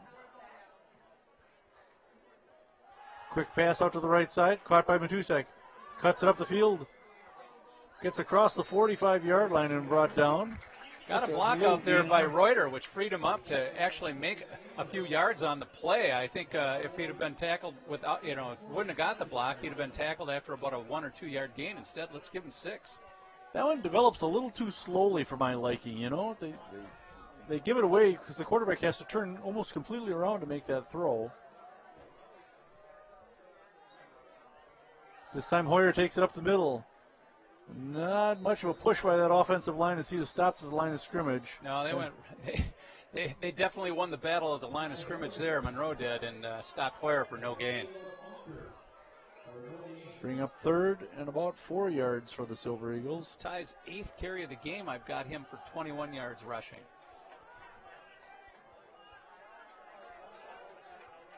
He lines up alongside Benke in the backfield. We've got 3 wide receivers split to the near side. Just a tight end to the far side. Fake to Hoyer, pass over the middle, knocked down. Nope. Oh, was that caught? No, it was not caught. But they're looking for it Reuter. got through. That got to Reuter, but it was a low pass, and he slid in to try to catch it, but couldn't come up with it. And it's going to be 4th down. So Benke will stay on the field to punt this one. They'll drop Bansley back to return it. 8:20 to play in the 3rd quarter, a 20-13 MG lead. Next week starts the real meat of the schedule, Bob, with that game against Milton. That's going to be a tough one. Benke ready to punt it. Nice snap. Bad kick. They'll let it, or not a bad kick. They'll bounce inside the 30-yard line and go out of bounds near the 25. Nice roll on that. Ended up being a pretty decent punt, about 30-some yards. Kept it out of Bensley's hands. That's the part I liked. That kid was fast on that last touchdown. And kick returns are such a nice roll. All he just needs to do is one tackle and get on the sidelines and score. All right, wooden ball, the Fabrowski. Bansley's got it, and he's getting free. Boy, that is a guy you do not want to let get out into space. He is too fast. Got across the 50 into MG territory. You've got to get penetration on that play. He came from the other side of the field to take that ball. Oh, just short of the 50, 49-yard line, but it is a Monroe first down. Bob, I'm having flashbacks to last week with Casey Campbell in Reedsburg. No kidding.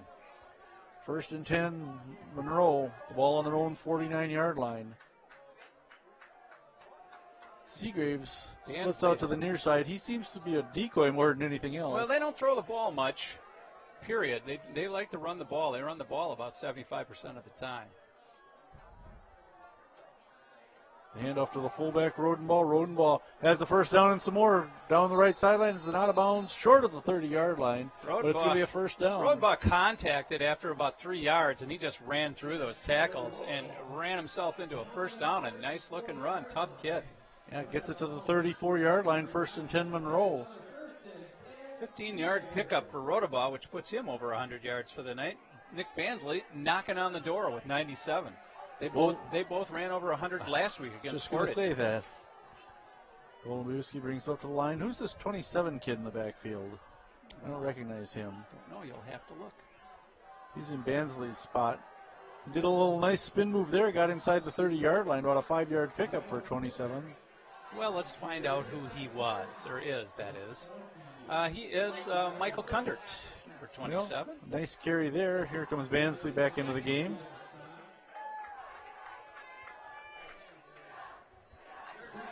Second and 4 for the Cheese.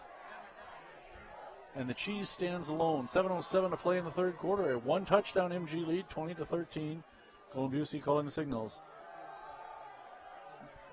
Handoff to Madley. Madley going right, left side. Jeez. Has the first down. They're turning some speed on here in the second half that we haven't seen. Well, I'm not sure what's going on. In the first half, the Monona Grove defense was able to string those plays out and get a tackle. And on that, they strung the play out, and he ran right through the defenders. Yeah. A big gainer. 1st and 10 at the 20. At the 10. No, the 20. No, try again. Oh, That's wait, there's the yard line. Oh, that's right. It's first and goal. That's how close there. Rodenbaugh didn't get anything there. Might have even lost a little It's bit. a little bit better. That's why Mitch Hunter on the tackle. the chain gang was standing back at the 20. I didn't see the ball marker at the 10. They say no gain on the play. He's just inside the 10-yard line. Yeah, the MG defense is going to have to make a stand. They've been, shall we say, Swiss cheese on the first two series for Monroe. Time to become a brick. House. Wolobusky calling the plays. Hand off to Rodenbaugh. Rodenbaugh into the line, and he didn't get anything there. Once again, nice job on the defensive front there. That's going to bring up third down. Third and goal from about the 9. Quinn Larsh out on the defensive line, and in comes Nathan Wilcox. He'll take Schilt's spot on the line. Time for a Dahlhauser to step up, Bob. I got a feeling here. You know, they need to step up from whoever, because this is a big series for the MG defense. Yeah, I would anticipate this is 4-down territory for the Cheesemakers. Wolobusky. Oh, and we got somebody moving on the Monroe side of the ball. Monroe hurt themselves with the penalty the last time they got down inside the 20-yard line. That's going to bring it back 5 yards. Making it first and goal from the 14. Only the second penalty of the game on Monroe. Both of them have happened inside the red zone. And this one And important. have cost them and made manageable third and fourth down situations into longer ones. Okay. Madley and alongside Rodenbaugh. Rodenbaugh gets a handoff. That's Matley. He got it. But he didn't get too far. It can probably about 3 or 4 yards on the Yeah, play. he's going to be short of the. Now, if they got a kicker, they'd kick a field goal here. He's just inside the 10, it looks like. Fourth and goal. About a 5-yard gain for Matley on that one. Okay, they're bringing in some other players. Yeah, Looking to see if I see their kicker, Yeah. 81. No, it looks like they're if going you to got go. a kicker, that's what you do here. But especially Oh, since they are going to kick it. you're with the wind, so this would be the time to do it. Although his last kick was a little weak, and it went off the upright. Let's see if he can get into one here. If he makes this, he'll cut it to a 4-point lead. This is about a 25-yard field goal. Quarterback, Snap. that looks Pretty better. good And kick. that looks pretty good. And Miller makes it 20-16 MG. Well, that was about the best, one of the best results that could have happened from that series. Monona grew big chunks of ground on running plays and made a stop when the ball got to the 10-yard line and forced the field goal. And it's now a 20-16 ball game. 4:22 to play in the game. Yeah, I'll take this 4-point lead, and Silver Eagles getting the ball back. You want to read one of those? Sure. 98.7 WVMO, the voice of Monona, is an award-winning, community-owned, locally programmed, and volunteer, that's us, driven radio station located in Monona's City Hall. Enjoy a diverse selection of music from jazz to progressive rock, complemented by a base of Americana music. Tune in on FM at 98.7 or listen online by going to mymonona.com and click Listen Now on the top right corner of the page. Got to hand it to those volunteers. We have a volunteer back at the studio tonight, Steve, keeping us on the air, and that's Ron Schott. He helped us out last week. We appreciate all your help, Ron. Thanks for hanging in there with us on a Friday night. You know, I love those volunteer music programs on WVMO. Don't you, Steve? Oh, especially that one on Monday nights at 5, Upbeat. That BFB's a great DJ. He plays some fantastic music. I'm entertained and educated every week. That is high praise. It is. I'm not one to praise generally. This is Reuter with the return. Right through the middle, across the 30. Boy, he was a tackle or two away from breaking that one. My, Cam saw that hole and turned on the Jets. There was a hole there, and it closed just a step too soon. If he could have got through that, he would have gone the distance. For those of you who weren't watching, as Bob was pounding the table and going, I do that up here. Get excited when I see a hole open up like that, and you got a guy who's just a burner like Cam Reuter. Yes, he is. All right, Fabian Jackson in the backfield with Benke. They split out Matusek, and I believe that's Walsh to the far side. No, Walsh to the near side. That's going to be Reuter out there with him. Then high snap, pulled down by Benke, looking to throw. Left side, off the hands of the defender, almost to Oliver Houston. Houston out to the 50-yard line. That would have been a nice completion. That was Tyler Matley who had that one right in his mitts, and thank God he dropped the ball. He had a better shot at it than the intended receiver. Well, we'll try it again. Bring it 2nd and 10. Jackson and Benke in the backfield for the Silver Eagles.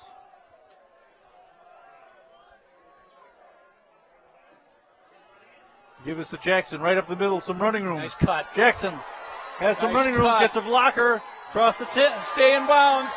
20, 15, 10. He stayed in bounds. Touchdown, Fabian Jackson. What a terrific run by Fabian Jackson. I'm telling you. 66 yards, Bob. Let's make it 67. 67 yards, Bob. Second long touchdown run by Jackson tonight.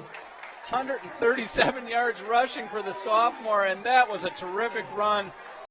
Broke a tackle and then got down the sideline. When it looked like the Monroe defender would force him out of bounds, he shook him off, tightrope the sideline for about 10 yards, and then finished it off by getting into the end zone. A terrific run by Fabian Jackson. You barely got it out of your mouth that Cam Reuter could turn on the Jets. How about Jackson's speed on that one?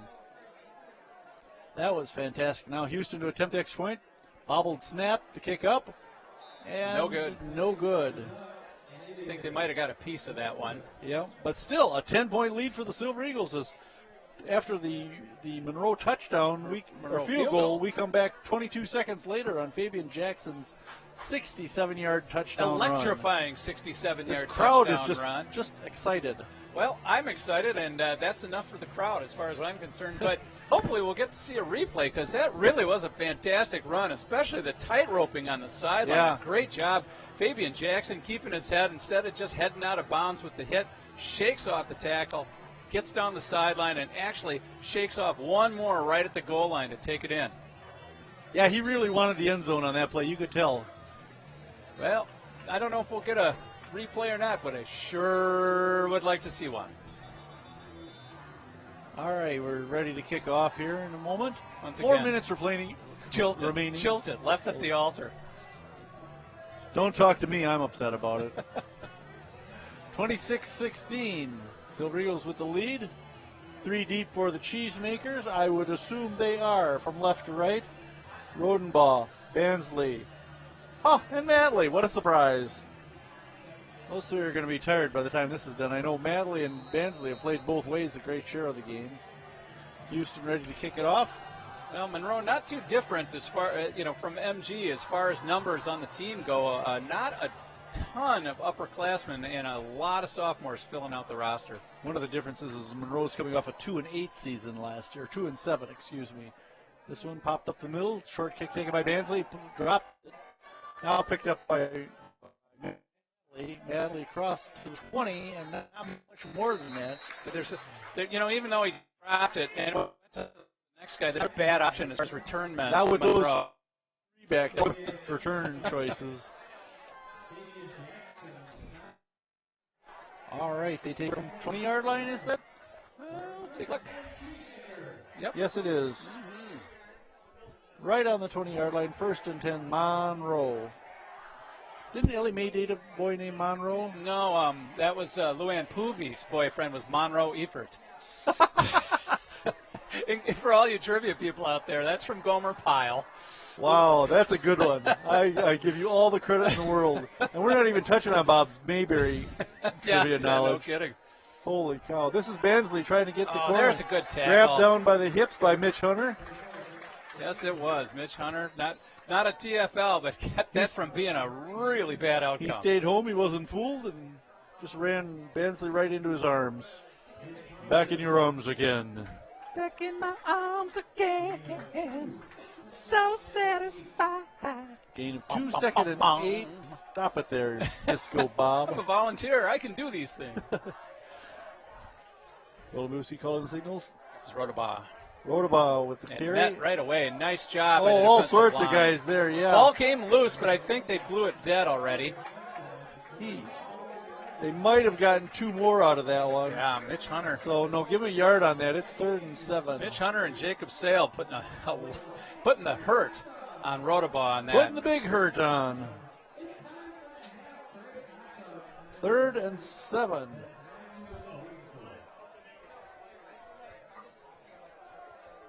Now, this is a big down for the Cheesemakers.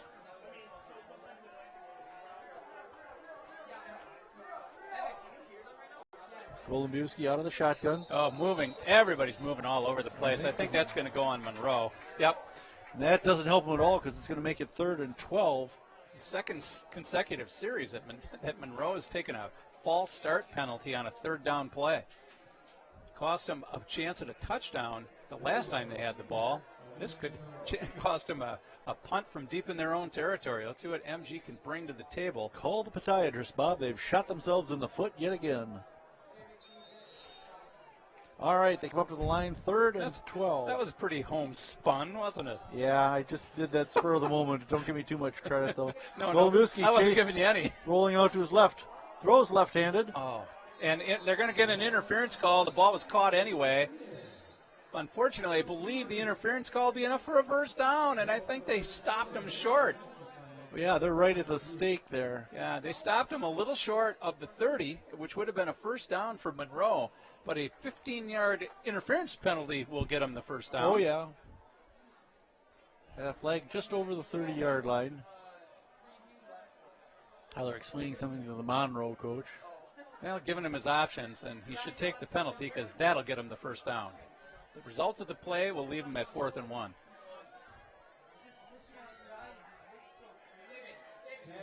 Pass interference on Monona. First down. They're going to mark off 15 yards, and that'll be a first down for Monroe. Well, dang it all. It's a pretty good pass, actually. He was well covered. Seagraves was well covered on that play. Golubowski throws a bullet, and there wasn't much choice but for the Monona Grove defender to try to go through Seagraves to the ball. All right, so 1st and 10. The ball on the, 44-yard line.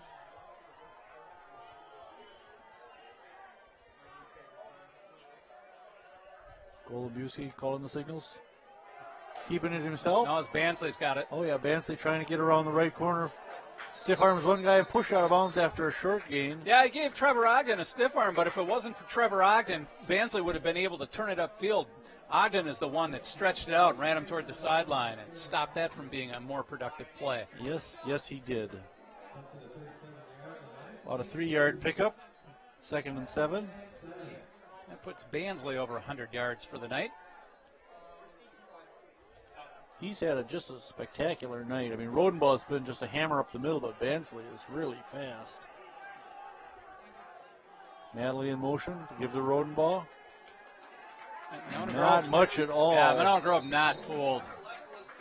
He got a couple yards out of that, but they're going to end up being about 4th and almost 5 to go. Yeah, Garrett Hansen just stood his ground and made the play on that one. Yeah, call it 4th and 6, or 3rd and 6, excuse me. All right, once again, a big 3rd down play. Monroe converted the last one thanks to an MG penalty.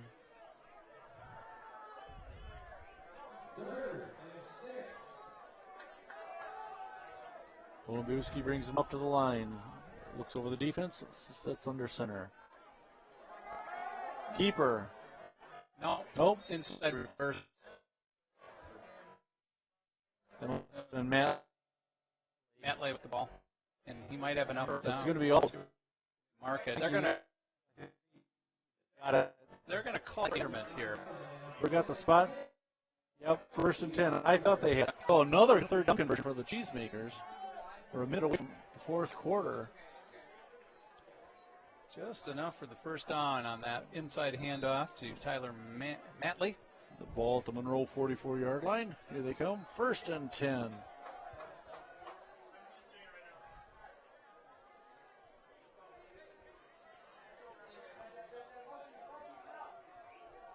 Give to Rodenbaugh. Oh, man. He could go. Oh, boy. Wow. He's in. I can't see, but He's in. that's 56 yards for Rodenbaugh. And a touchdown. When they score big, you know. And that's just, once again, it's that simple little dive play that goes usually between the guard and tackle. And Monona Grove just crashes down inside and gets caught. I'm not sure how they're missing that play, but it's not the first time they've missed it tonight. And that's a 56-yard touchdown run for Trevor Rodenbaugh. Miller out to attempt the extra point. It's 26-22. Yeah, if they could get a block or a missed extra point here, that would be helpful, but not this time. It's good. Miller makes it good. 26-23.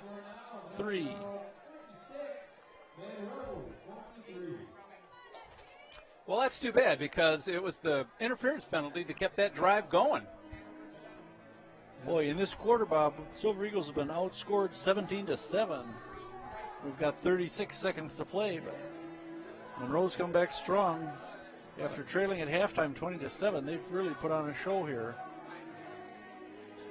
Well, MG was able to answer the last time Monroe scored. Hopefully they'll be able to do it again.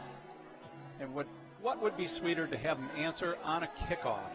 With your boy Cam Reuter? Or any boys out there. Any boys. But Cam Reuter is the one I think most likely to do it. Cam and Dylan Matusak will drop deep. Rodenbaugh, after he catches his breath and gets his legs back under him, will kick it off for them. 36 seconds to play in the first half. Last year, the Silver Eagles scoring almost 38 points a game. Look at that. I love the balance between the rushing and the passing yards. 2,400 almost and 2,360. Yeah, that was last year. That was last year. This is now. Yeah, this is graduated 2019. about 108 players from that squad. Yep. You know, and returned 4 lettermen. And no starters on defense, all new faces. They're all learning the system. Rodenbaugh ready to kick it to Matusak and Reuter. Kicks it deep. This will be Reuter at the 10. Cuts it up the middle, sir. There he goes, Bob. He was 1 or 2 tackles away again. Got it across the 35. Very close to breaking that. He's got a good move where he gets his feet going forward and then just slices over towards the middle of the field and finds a hole. All right, MG needs to answer up only by a field goal. There's 31 seconds left in the third quarter. Be nice to have MG put together a ground game.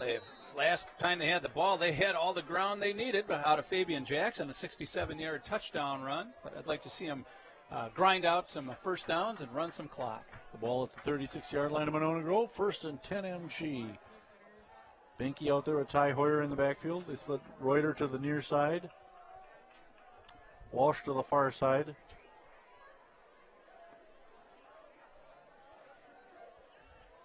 Reuter on the sweep. Cuts it up. No. Might have got the line of scrimmage. Tried a sharp cut, and his feet went out from under him. I suspect that field's starting to get a little damp. That's going to cut his yards per carry pretty cleanly in half. Yeah, that's for sure. All right, now Hoyer comes out, and Jackson comes in. Okay, there's no reason for MG to run a play here. They could just sit this one out, and it looks like they're going to, and the quarter will end. So, we go to the fourth quarter with Silver Eagles up 26-23 over the Monroe Cheesemakers. Let's look ahead to the schedule, Bob. Next week, the Milton Redhawks, that's going to be a tough one. Then we go on the road to Watertown. That's going to be a battle. First, let's talk about the announcers for these games. Because of a couple varying schedules, I'll miss this game against Milton. Bob will be here with one of our favorite personalities at WVMO, Willie Fredericks. Then the game in Watertown was to be on radio only. I'll be covering that with my brother, Chuck Marnelli. You remember Chuck from a couple years ago, or last year was it? We went to Fort Atkinson and had a great time covering that game. Then coming back on the 27th, we'll play at Edgewood. Oh, look at these scores. Milton up 41-0, Watertown 33-0. Yikes, I don't want to play either one of those teams. And those are our next two. Then we play Edgewood. That'll be at Bree Stevens Field. I will be announcing that one alongside former MG All-State wide receiver Ryan Hummer. His first time in the booth with us. And then Friday, October 4th, we travel to Oregon High School when I'll have substitute Johnny Fowler, the old right-hander. in the booth with me. John's done the meets down in Oregon with me before. You'll certainly join him. And then Bob and I will reunite for the Jackson game and then finish the regular season at Stoughton. That's excitement, Bob, isn't it? No, it's Benke keeps. Benke with a nice run almost down to the 50-yard line. First, about a 14-yard pickup. Yeah, faked to Jackson on that one. Took it himself right up the middle. Very effective because they got to cover Jackson. He's just been gashing them for a yard. 2 touchdowns. That last one was a beautiful run. I'm going to go home and watch YouTube and watch that one again and again. Well, I'm not ready to give him you number won't see the 28. replay on YouTube. No, but I can back it up. With Benke keeping it breaks the again. tackle. Another nice run down the right sidelines and out of bounds. Yeah, broke the tackle of number 22. That was Aiden Sweeney. He made a nice fake to Jackson and then took off. And Sweeney had him, but he just didn't wrap him up. And Benke goes for 9. First, they say close to a first down. It looks like it's first down by about 3 yards. See what sort of spot we've got here. They're going to put it at the 40-yard line. 41. Oh, yeah, there it is, 41-yard line. Jackson still in the backfield. We've got Matusek and Reuter split out to the far side of the field. Timeout called on the field. We're just underway here in the fourth quarter, 11:35 to play, and it's a 3-point MG lead. This could be a big touchdown if we can punch one in, Bob. Probably not a bad call by the Monroe coaching staff to get a timeout because MG had clearly changed their focus in the running game to Cam Benke. On the first 2 plays, Benke goes for 13 on one and 10 on the next. They were keying big time on Fabian Jackson, so they're going to have to adjust that key, and that should hopefully free up Jackson for another big play.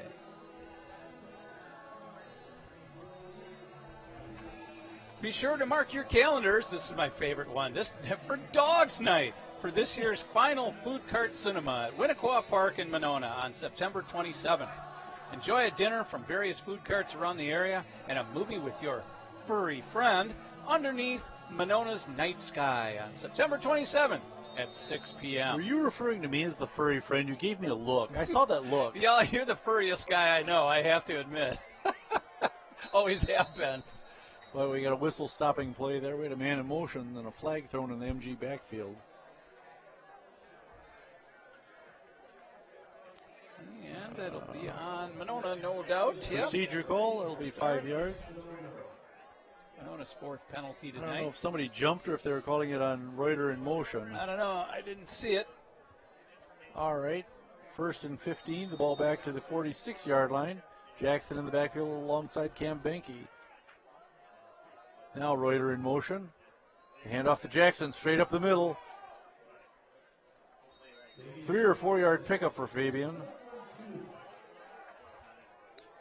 Didn't quite have the hold that he needed that time. He made what he could of it, but it'll bring up 2nd and 11. He took a little bit of a stutter step, though, to give himself some time to try to find what he could find, and he gained 4 yards. That's one thing that young running backs often have trouble learning, is that when to wait a little bit and let things develop, but he can rely on his speed a lot of times just to slip through the smallest of holes. There he gets the handoff. No, pulls it back. Oh, they're looking. Wow, that was Preston Ambrose who almost picked that pass off. He was throwing a quick slant pattern. I think it was Looking for Reuter. It was looking for Cam Reuter on a slant, and jumping that was was Ambrose, and he fortunately did not come down with the ball. It could have been going the other direction. All right, 3rd and 11 for the Silver Eagles. They split out 2 to the far side. Change the play. We got Reuter split out to the near side. It's been Matusek and Walsh to the far side. Now Jackson switches to the other side of Benke. A lot of time being taken up here. There's a high snap over their head. Jackson's going to pick it up. He's going to try and make something of it. And he could make He something could. He of gets it. across the 50. They're going to lose yards on the play, but that could have been a heck of a lot. Oh, no, he might have actually gained a couple. That could have been a lot worse. Oh, yeah, that's the 4th snap over the quarterback's head tonight. I don't know what's going on. I think he got back to the original line of scrimmage, Rob, making it about 4th and 10.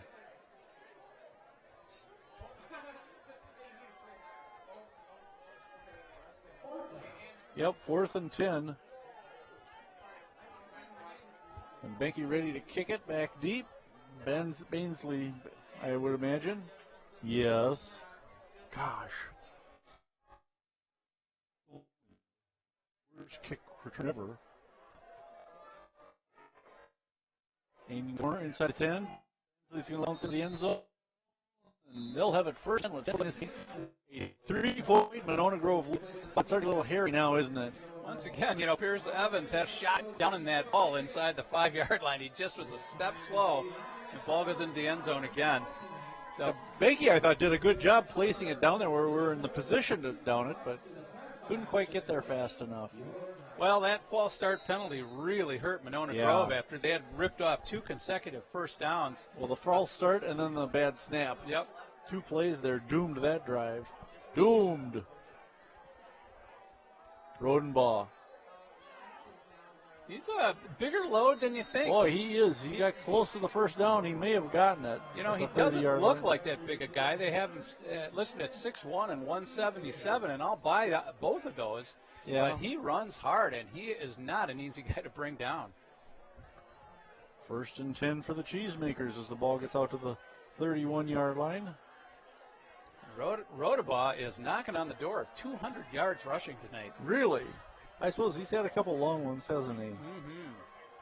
Mm-hmm. Busey calling the signals. Rodenbaugh, the running back, gets the handoff. Yeah, just a couple there. Sometimes the Monona Grove defense they've just stoned Rodenbaugh, and other times he just runs right through him. I'd be real curious to see how many total yards rushing this team has tomorrow in the paper. Well, it's going to be running the lot. ball very well.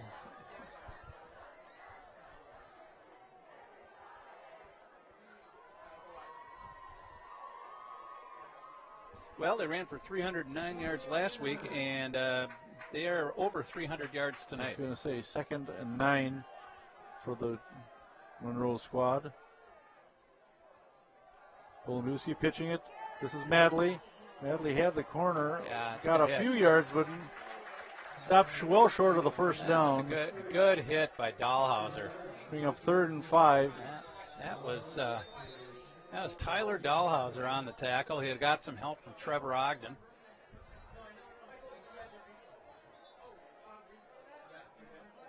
All right, 9:24 to play in a 3-point MG lead. A timeout on the field. Yeah, Matley, I believe, was injured, and so he just went off the field. Let's see if there's anything else we need to read here. You read the Dogs Night one. That's your favorite.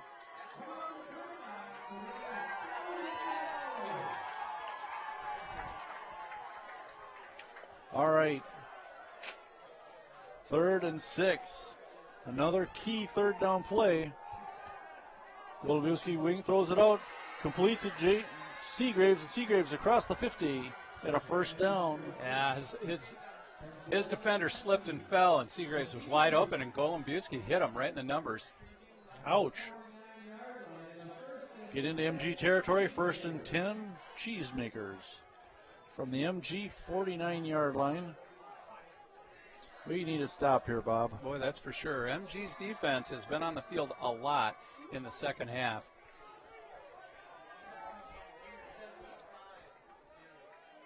Now they shift. Rodenbaugh, the only running back in the backfield. He'll take the handoff. Plows ahead. Boy, he rumbles, doesn't he? Only about 3 yards on that one, but he pushed a couple guys along with him. I think, Steve, he got a lot more than you think he did. Let's call that about 6. Oh, yeah, look at that. Yeah, 2nd and 4. MG's defensive front 7 need to stiffen up. They cannot let him continue to rip off huge chunks of yards on the inside. Bansley with the carry, cutting it up the right side. He's got a 1st down and a little more. Nathan Wilcox brought him down, but not before Bansley got the 1st down. Gain of 7 yards on the play. Ball spotted at the 35-yard line. This is getting a little nerve-wracking. Monroe's not doing anything cute, and they're not doing anything different than they've been doing the whole game. Yeah. They're executing better, and right now better than Monona Grove. Bansley, the lone running back. Golombowski looking to throw left side. I can't see it. Seagrave's got it. Complete. It's going to take 4, 5, 6, 8, 9, 10 guys to push him out of bounds. Well, they brought him down finally, but yeah, He got another first down. He dragged a flock of eagles with him on that one. How many eagles does it take to bring down a cheesemaker? Watch this. There's 2 guys on him. There's 3. There's 4. There's 5. There's 6. And he held on to the ball, too. He had a lot of hands grabbing at that football. Seagraves has caught just a couple of passes tonight, hasn't he? He's caught 4 balls. Okay. All of Golombowski's completions have gone to him. Well, he's a big target. 6'6", 6'7". Golombowski. And Bansley trying to get They stretched it out. for the first down. Yeah, did what they could, stretched it out. And so you guys got a short gain on that one.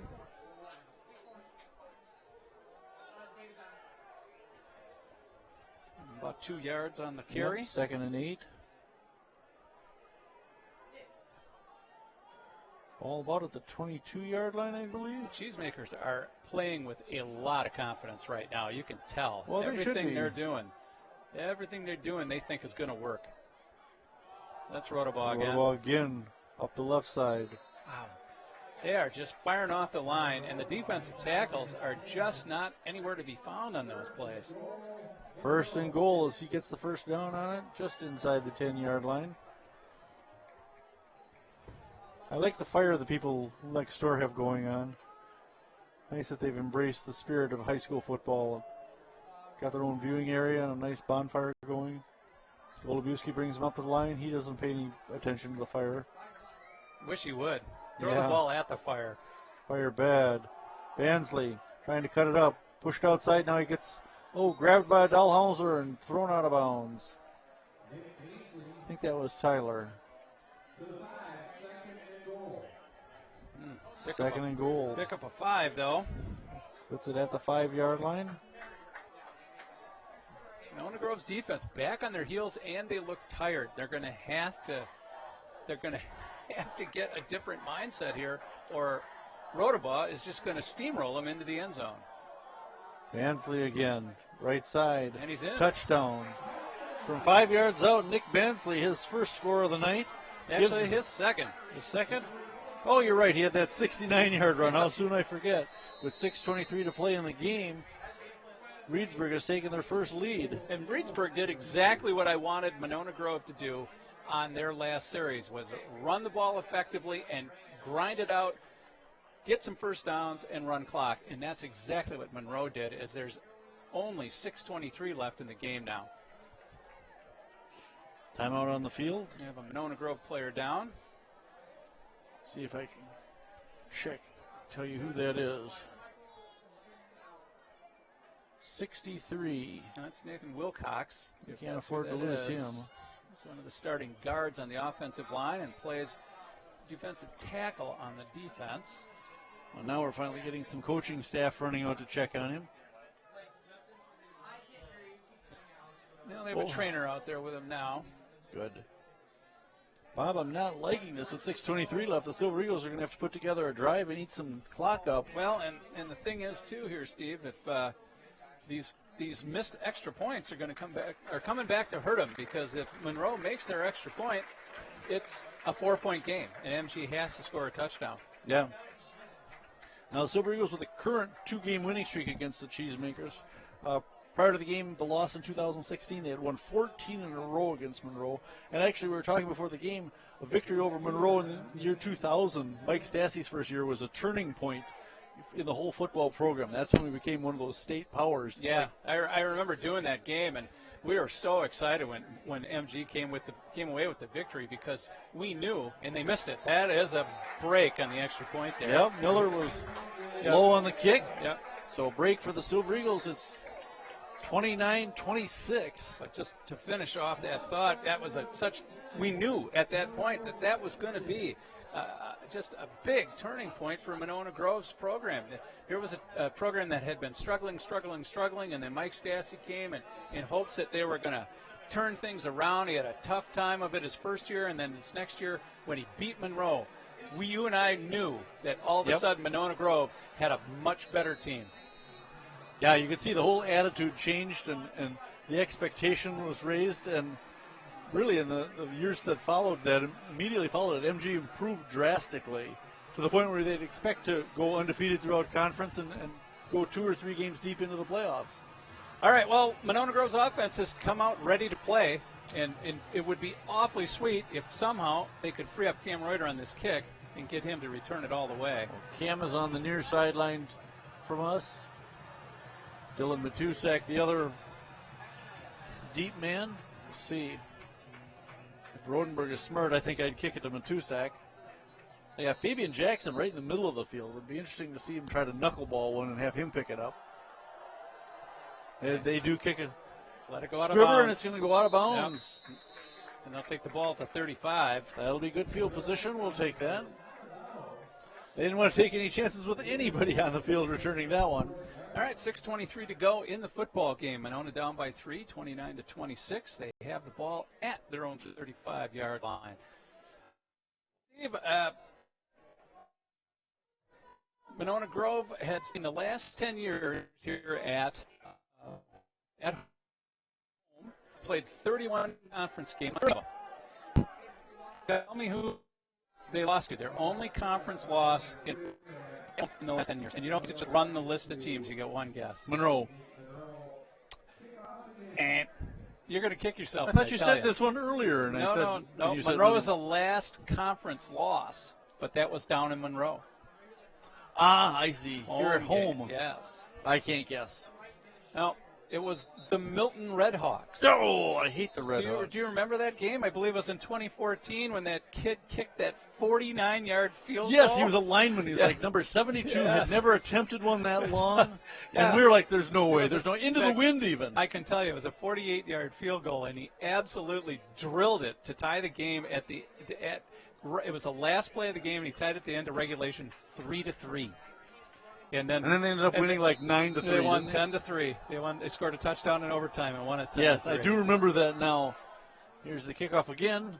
This is Reuter across the 35. Cuts it up towards the middle, has the 40-yard line, and that's about where we're going to start. So we gained a little bit by turning down the penalty. Yeah. Every little bit counts, so that's good. That's right. MG has got to start executing on offense better. They've thrown too many balls away. They've committed too many silly penalties, too many false starts. And the offensive line has to commit to start moving the defensive line. They got to win the line of scrimmage. All right. Okay, the problems at center have come because we have a new center in place. Garrett Hansen, instead of playing center, is playing right guard. They give us to Jackson. No, Benke keeps. That's right. I like that they've got Jackson out there as a decoy, if nothing else, because they've been biting on that every play. I wouldn't have a problem if you gave it to Jackson. Jackson's carried the ball 9 times for 142 yards tonight. 6-yard pickup for Benke on that one. 2nd and 4 MG.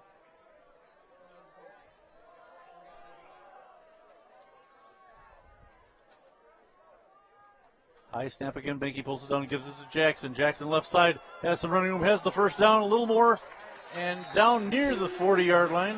The more I see of this kid, the more I like him. That's a 12-yard pickup.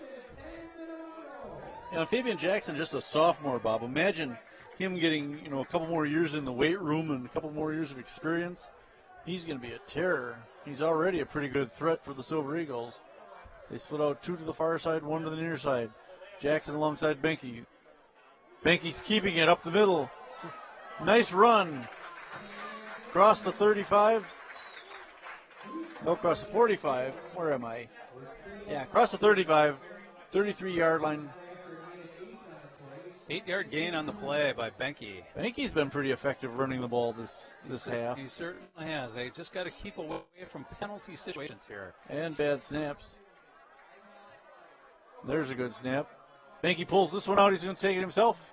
Ooh, got near the line of scrimmage and batted back. Well, that was Alex Witt was mixing it up with Fabian Jackson, and I thought he should have got flagged. There was a lot of after the whistle. Looked like somebody Pushing had his head and shoving slapped there. or something. Yeah. But I don't. And maybe give him a yard on that play, 3rd and Yeah, 2. it looked like there was a glitch on that play. Like, Jackson didn't expect to get it. Oh, they did call a personal foul on the play. Excellent. I thought they missed it. A 15. Oh, my goodness. That's a penalty on Alex Witt, number 13, who was mixing it up after the play was over with Fabian Jackson. And that's a huge penalty on Monroe. Have you got a count of how many yards they've gotten in penalties? Well, I don't have how many yards. That's the 4th penalty on Monroe. Both teams that was a big one there. Both teams with 4 penalties. Because that pushes it down to the 29-yard line. Plus, it would have been 3rd and 1. Right. Now it's 1st and 10, and they're inside the Monroe 20. That is a dumb play by Witt. Benke on the keeper. Well, this time he went nowhere. He got met. Yeah, he might have even lost a yard. I think it might be time to give it back to Jackson. Yeah, that was Caleb Bunker, the 6'2", 225-pound junior who put the hit on Benke. The 2-sack splits out to the far side. We've got Reuter to the near side. Tight ends appear to be Croak and Houston. This one to give to Jackson. Left side, cuts it over to his right. Nice run. He's going to be close to a first down. I think he might actually have it. Yes, he does. Yes, he does. Buck to the 18-yard line, 1st and 10 MG. Just under 4 minutes to play, Bob. This is exactly what we wanted. Eat up some clock, work it down the field, and get somebody in that end zone. Nice job of execution on the offensive line. Looks like they took last series personally. They call it 3rd and 1, Bob. This is a key play. Of course, they're going 4-on-4 regardless, but.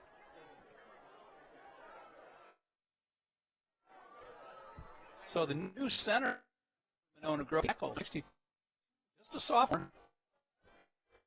Snap. Keep running left. Post. He's there. He dives. And. No, they're short of the goal just line. short, but it will be a first down.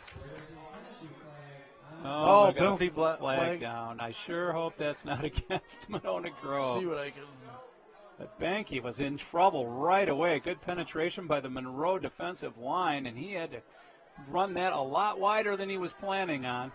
Silver Eagle captains are standing by the officials. I think this might be in favor of us, Bob. Yeah, face mask against the Cheesemakers. Oh, my goodness. Now, do you take the results of the play, or do you take the penalty? I'm not sure what they're taking here, Bob. They're setting it up about 1st and goal from about 4 feet out. Well, they took the penalty, put him there, and that's a face mask usually isn't a spot foul. They should have gone half the distance to the goal for the first down, but hey, what do I know about this stuff? 1st and goal from the 2, let's say. Benke and Jackson in the backfield. Give us to Jackson. He's in. Touchdown from 2 yards out. Fabian Jackson, his 3rd score of the night, returning the lead to the Silver Eagles. Yeah, well, they say he who laughs last. Oh, look at that. We got I fireworks. Told you those people across they had the yard there have have a good fun. time. Their bonfire's gone, but they did set off the fireworks. Oh. So, Fabian Jackson, his 3rd score of the night. As I was saying, Steve, he who laughs last laughs best. Don't think you're laughing last at the moment. We still got 3:11 to go in this game, and the Monroe offense has proven that they can go the distance of the field in less time than that. So, Houston's kick. No good again. No good again. Holy cow. 32-29. That's keeping him in the game. That's 3 missed extra points tonight. That's a big one, too, because it continues to make it a 3-point game. Right, and they've already proven their kicker can make at least a short field goal. I don't know. The defense has to step up now with 3:11 to play. And this week at practice, Monona Grove's going to have to do something about their extra point kicking team. I mean, they've missed way too many extra points this year. Over half of their points have been missed. Yeah. To the point where I wouldn't even feel confident attempting a short field goal. On a 4th and short, you're going to start thinking about going for 2-point conversions too. If that keeps happening. All right, well, nice to see Monona Grove's offense answer the challenge that Monroe gave them when Monroe took the lead. Now the defense has to answer the same challenge because the defense hasn't done anything to stop Monroe in the second half. Not in the second half, not at all. Monroe putting up 20 points, 22 points in the second half. Yeah, and against 12 for Monona. So, all right. Bansley and Rodenberg deep. Well, they got a third guy, probably Madley, I'd guess. Hey, look at that. All right. Houston to kick it for the Silver Eagles.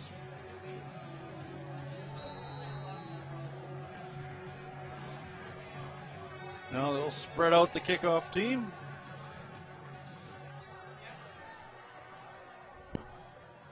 Houston ready to go. And he approaches the ball. that's it pretty well. This is going to be Rodenberg watching it go sail into the end zone. A touchback. That was good. That was what they needed. They did not want that ball in the hands of any of those three guys back there. All right, come on, MGD. It's time to make a stand. Yep. A 3-and-out here is exactly what they need. Yeah, I would take that where then we can just run the ball, get a few first downs, and salt this one away. Might want to consider putting a safety help on Seagraves, too, on the man-to-man situation because Seagraves is really their only deep threat. And so far tonight, their only receiving threat. Yeah, I don't even see him on the field right now. Bansley trying to go right side. Not much there. They just strung it out. He made something out of nothing. He jumped over a couple of players there and shook a tackle. So a nice running play by Bansley. He is not disappointed tonight. About 2-yard pickup is all, but like you said, he put some good work into that one. 2nd and 8 for the Cheesemakers.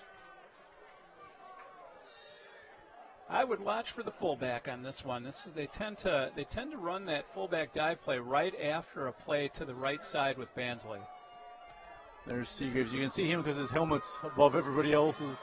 He's split off to the right side. Rodenberg directly behind the quarterback.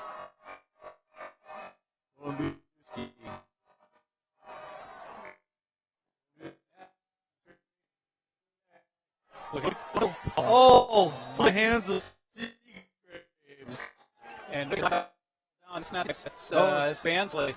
Bansley out of the backfield, off the flanker position. Wow. He was open, and that ball hit him in the hands. I thought when Golembuski put that ball in the air, it looked like a duck, and I thought that wasn't going to land anywhere near any player. And instead, it was almost a huge connection to Bansley. If Bansley would have pulled that down, he would have scored. Oh, easily. There was nobody around to catch him. Golembuski throwing again.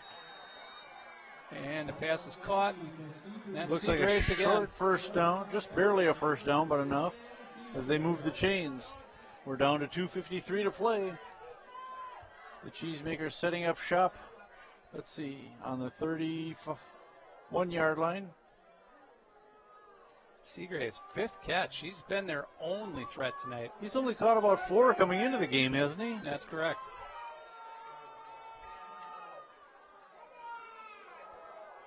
Golembuski and the keeper? No. Ball came out. It's MG ball. Yep. Silver Eagles signaling. Wow, what a break. I think that was Bansley who might have fumbled it. Yeah, I think there was a replay here. I think it was one of those inside handoffs again, and I think that's where the problem lied. There was contact at handoff. It'd be nice to get a replay and get a look at that. So, second turnover the Silver Eagles have gotten tonight? Wow. That's a big one. Yeah, they had the interception earlier, and now the fumble recovery, and it couldn't get much bigger than that. Here we go with the replay. A little dark here. Yeah, we can't really see it too well. Somebody's saying bad words on the sideline. 1st and 10 MG. The ball on the 21-yard line? 24. Hard to see when we get down into the corners at that end. Banky and Jackson in the backfield for the Silver Eagles. Nice to see Fabian get another one here. He gets a chance. A handoff. Oh, he's going nowhere. Yeah, snowed under. They sniffed that one out and had 5 guys waiting for him. 5 big mean fellers. Munsters. 5 big monsters. Yes. You can, if you can do it, so can I. 2nd and 11 for the Cheesemaker, or for the Silver Eagles.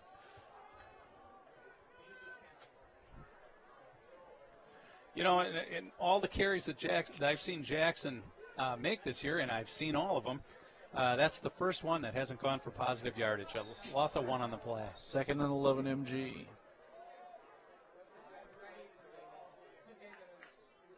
Banky the keeper. Oh, tackled for a short loss. Seagraves on the tackle. That one on his defensive end position.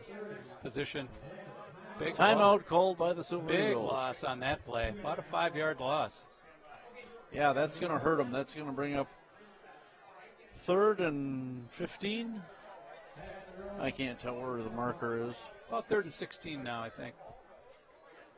Yeah, there we go. I'd agree with 3rd and 16. Well, I feel better then.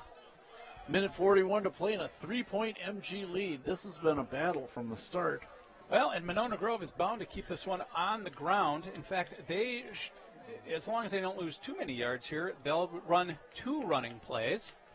Yeah. And that'll use up a timeout, the last timeout by Monroe. And then on 4th down, they'll run it again. Of course, Monroe will get a timeout on the change of possession.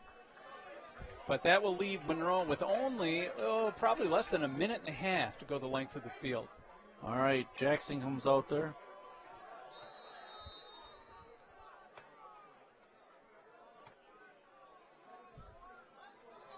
All right, Benke back out on the field. Jackson flanking him. 3rd and 15 for the Silver Eagles. They're throwing. Throwing deep into the end zone. It's a touchdown to Touchdown, Cam Reuter. MG, Cam Reuter from 30 yards out. Well, I was going to just go nuts, and what a mistake that was to throw the ball, but by God, you can't argue with the results. No, Cam Reuter for 30 yards and a touchdown. And the best part was he actually had 2 wide open receivers. He had Henry Walsh wide open in the corner of the end zone as well. Benke put it right on the money. Reuter made a great catch, and it's a 38-29 lead. The Silver Eagles can make it a 10-point game with Houston's extra point. If they make one, make an extra point. Not a given here. We got spoiled. We've had so many good kickers over the years. It isn't always the kicker either. A lot of times it's the snap and the hold. That looks really good. Houston with the kick, and it's a 38-29 lead. That was big, and I'm not going to say anything about nails 39-29 and coffins or anything like that. Not tell us game. This has been bad. Camera right there. That been better. Perfect. Have real gutsy coaching staff, and I'm telling you, if it wouldn't have worked, I would have had something to say about it, because if the clock would have stopped and Monroe wouldn't have had to use their timeout, I would have been unhappy. But boy, when those plays work out, they make you look like a genius. That was Cam Reuter's first running or passing touchdown of the year. Oh yes, he only caught 2 balls coming into this game. Yeah, that's surprising. And he's caught 2 tonight. Well, now I'm feeling much better. The game's still got a minute 35 to play, but we're going to have to see what Monroe can do under a pressure situation when they've got a long field. Well, and now they have to throw. MG can play a zone defense, play two deep safeties. And so, how is Golumbowski thrown so far tonight? Well, he hasn't been bad. He's 5 for 12. Meh. He's got a pick. 5 for 12. He doesn't have a lot of weapons to throw to. I mean, Bansley out of the backfield and Seagraves. So far, that's it. All right. Manley, Bansley, and Rodenbaugh deep. Good kick by Houston, taken by Rodenbaugh. Bansley. Up to the 20, the 25, 30. Still on his feet, across the 40-yard line, and they push him out of bounds near the midfield stripe, giving the Cheesemakers that short field that they need. Wow. Well, Bansley is awful fast, but boy, there's another thing that MG's going to have to work on this week is their kickoff coverage. They're just giving up way too many yards on kickoffs this year. The ball just shy of the 50-yard line. Call it the or the Monroe 49. Minute 26 to play. Monroe's got 51 yards to go and then needs to get the ball back as they trail it by 10. Certainly an exciting game, you got to say that much. Golombowski throwing right side, complete to who else? Seagraves, and he gets pushed out of bounds. Yep, clock stops, he's out of bounds, and it's just the same little hook pattern that he's been running. Henry all Walsh with night. the tackle. Minute 20 to play. They get it first He's and their 10. guy. I think you got to give his defender safety help. Seagraves is their guy. 13-yard pickup to the MG 38-yard line. Watch Bansley. He's out in the slot on the near side here. Golombowski back again. He's going for Bansley. Going for Bansley. Oh, my God. Oh, Trey Locken slipped again. That play has run twice, and Trey Locken has slipped on both occasions. That ball wasn't catchable for Bansley. No. The one before was. no. We got kind of a break there, but 2nd and 10. Minute 14 to play. And what did we say? How many timeouts remaining? One timeout left for Monroe. They're going to have to use it wisely. They're going to be working the sidelines pretty heavily here. I don't even need the glasses. I need to see where Golombowski's going to throw it. He's straight back again. Now Chase, some pressure coming.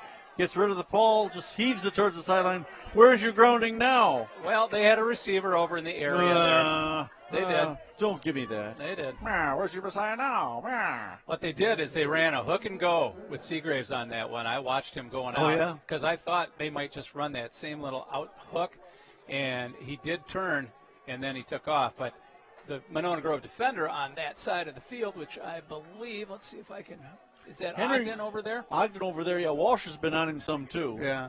Both So- big defensive backs. Yeah. So I think that's Ogden over there on him, and Ogden was not fooled, stayed with him on the fake. 3rd and 10, minute 8 to play. The ball on the MG 38-yard line. Somebody moved there. Now that's this an is inside Matley. handoff. Oh, this is Bansley again. Bansley got a couple on it, maybe 4 at best, but it's going to bring out 4th and fairly long with exactly a minute to play. No, And there's a use their timeout. timeout. Yeah, and they're done with timeouts.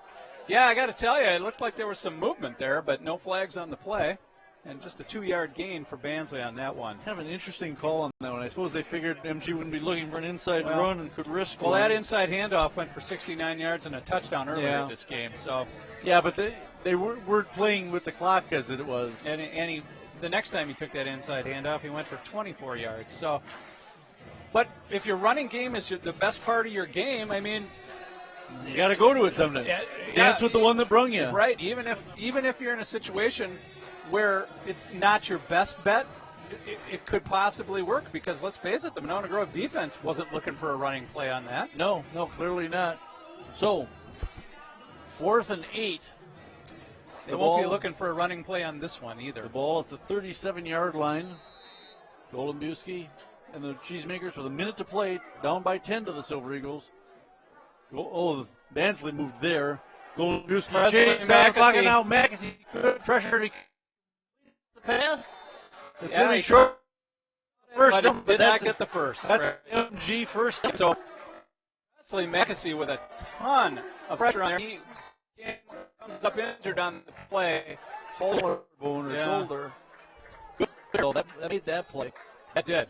The pressure on the quarterback made the play. It was a nice throw and a good catch.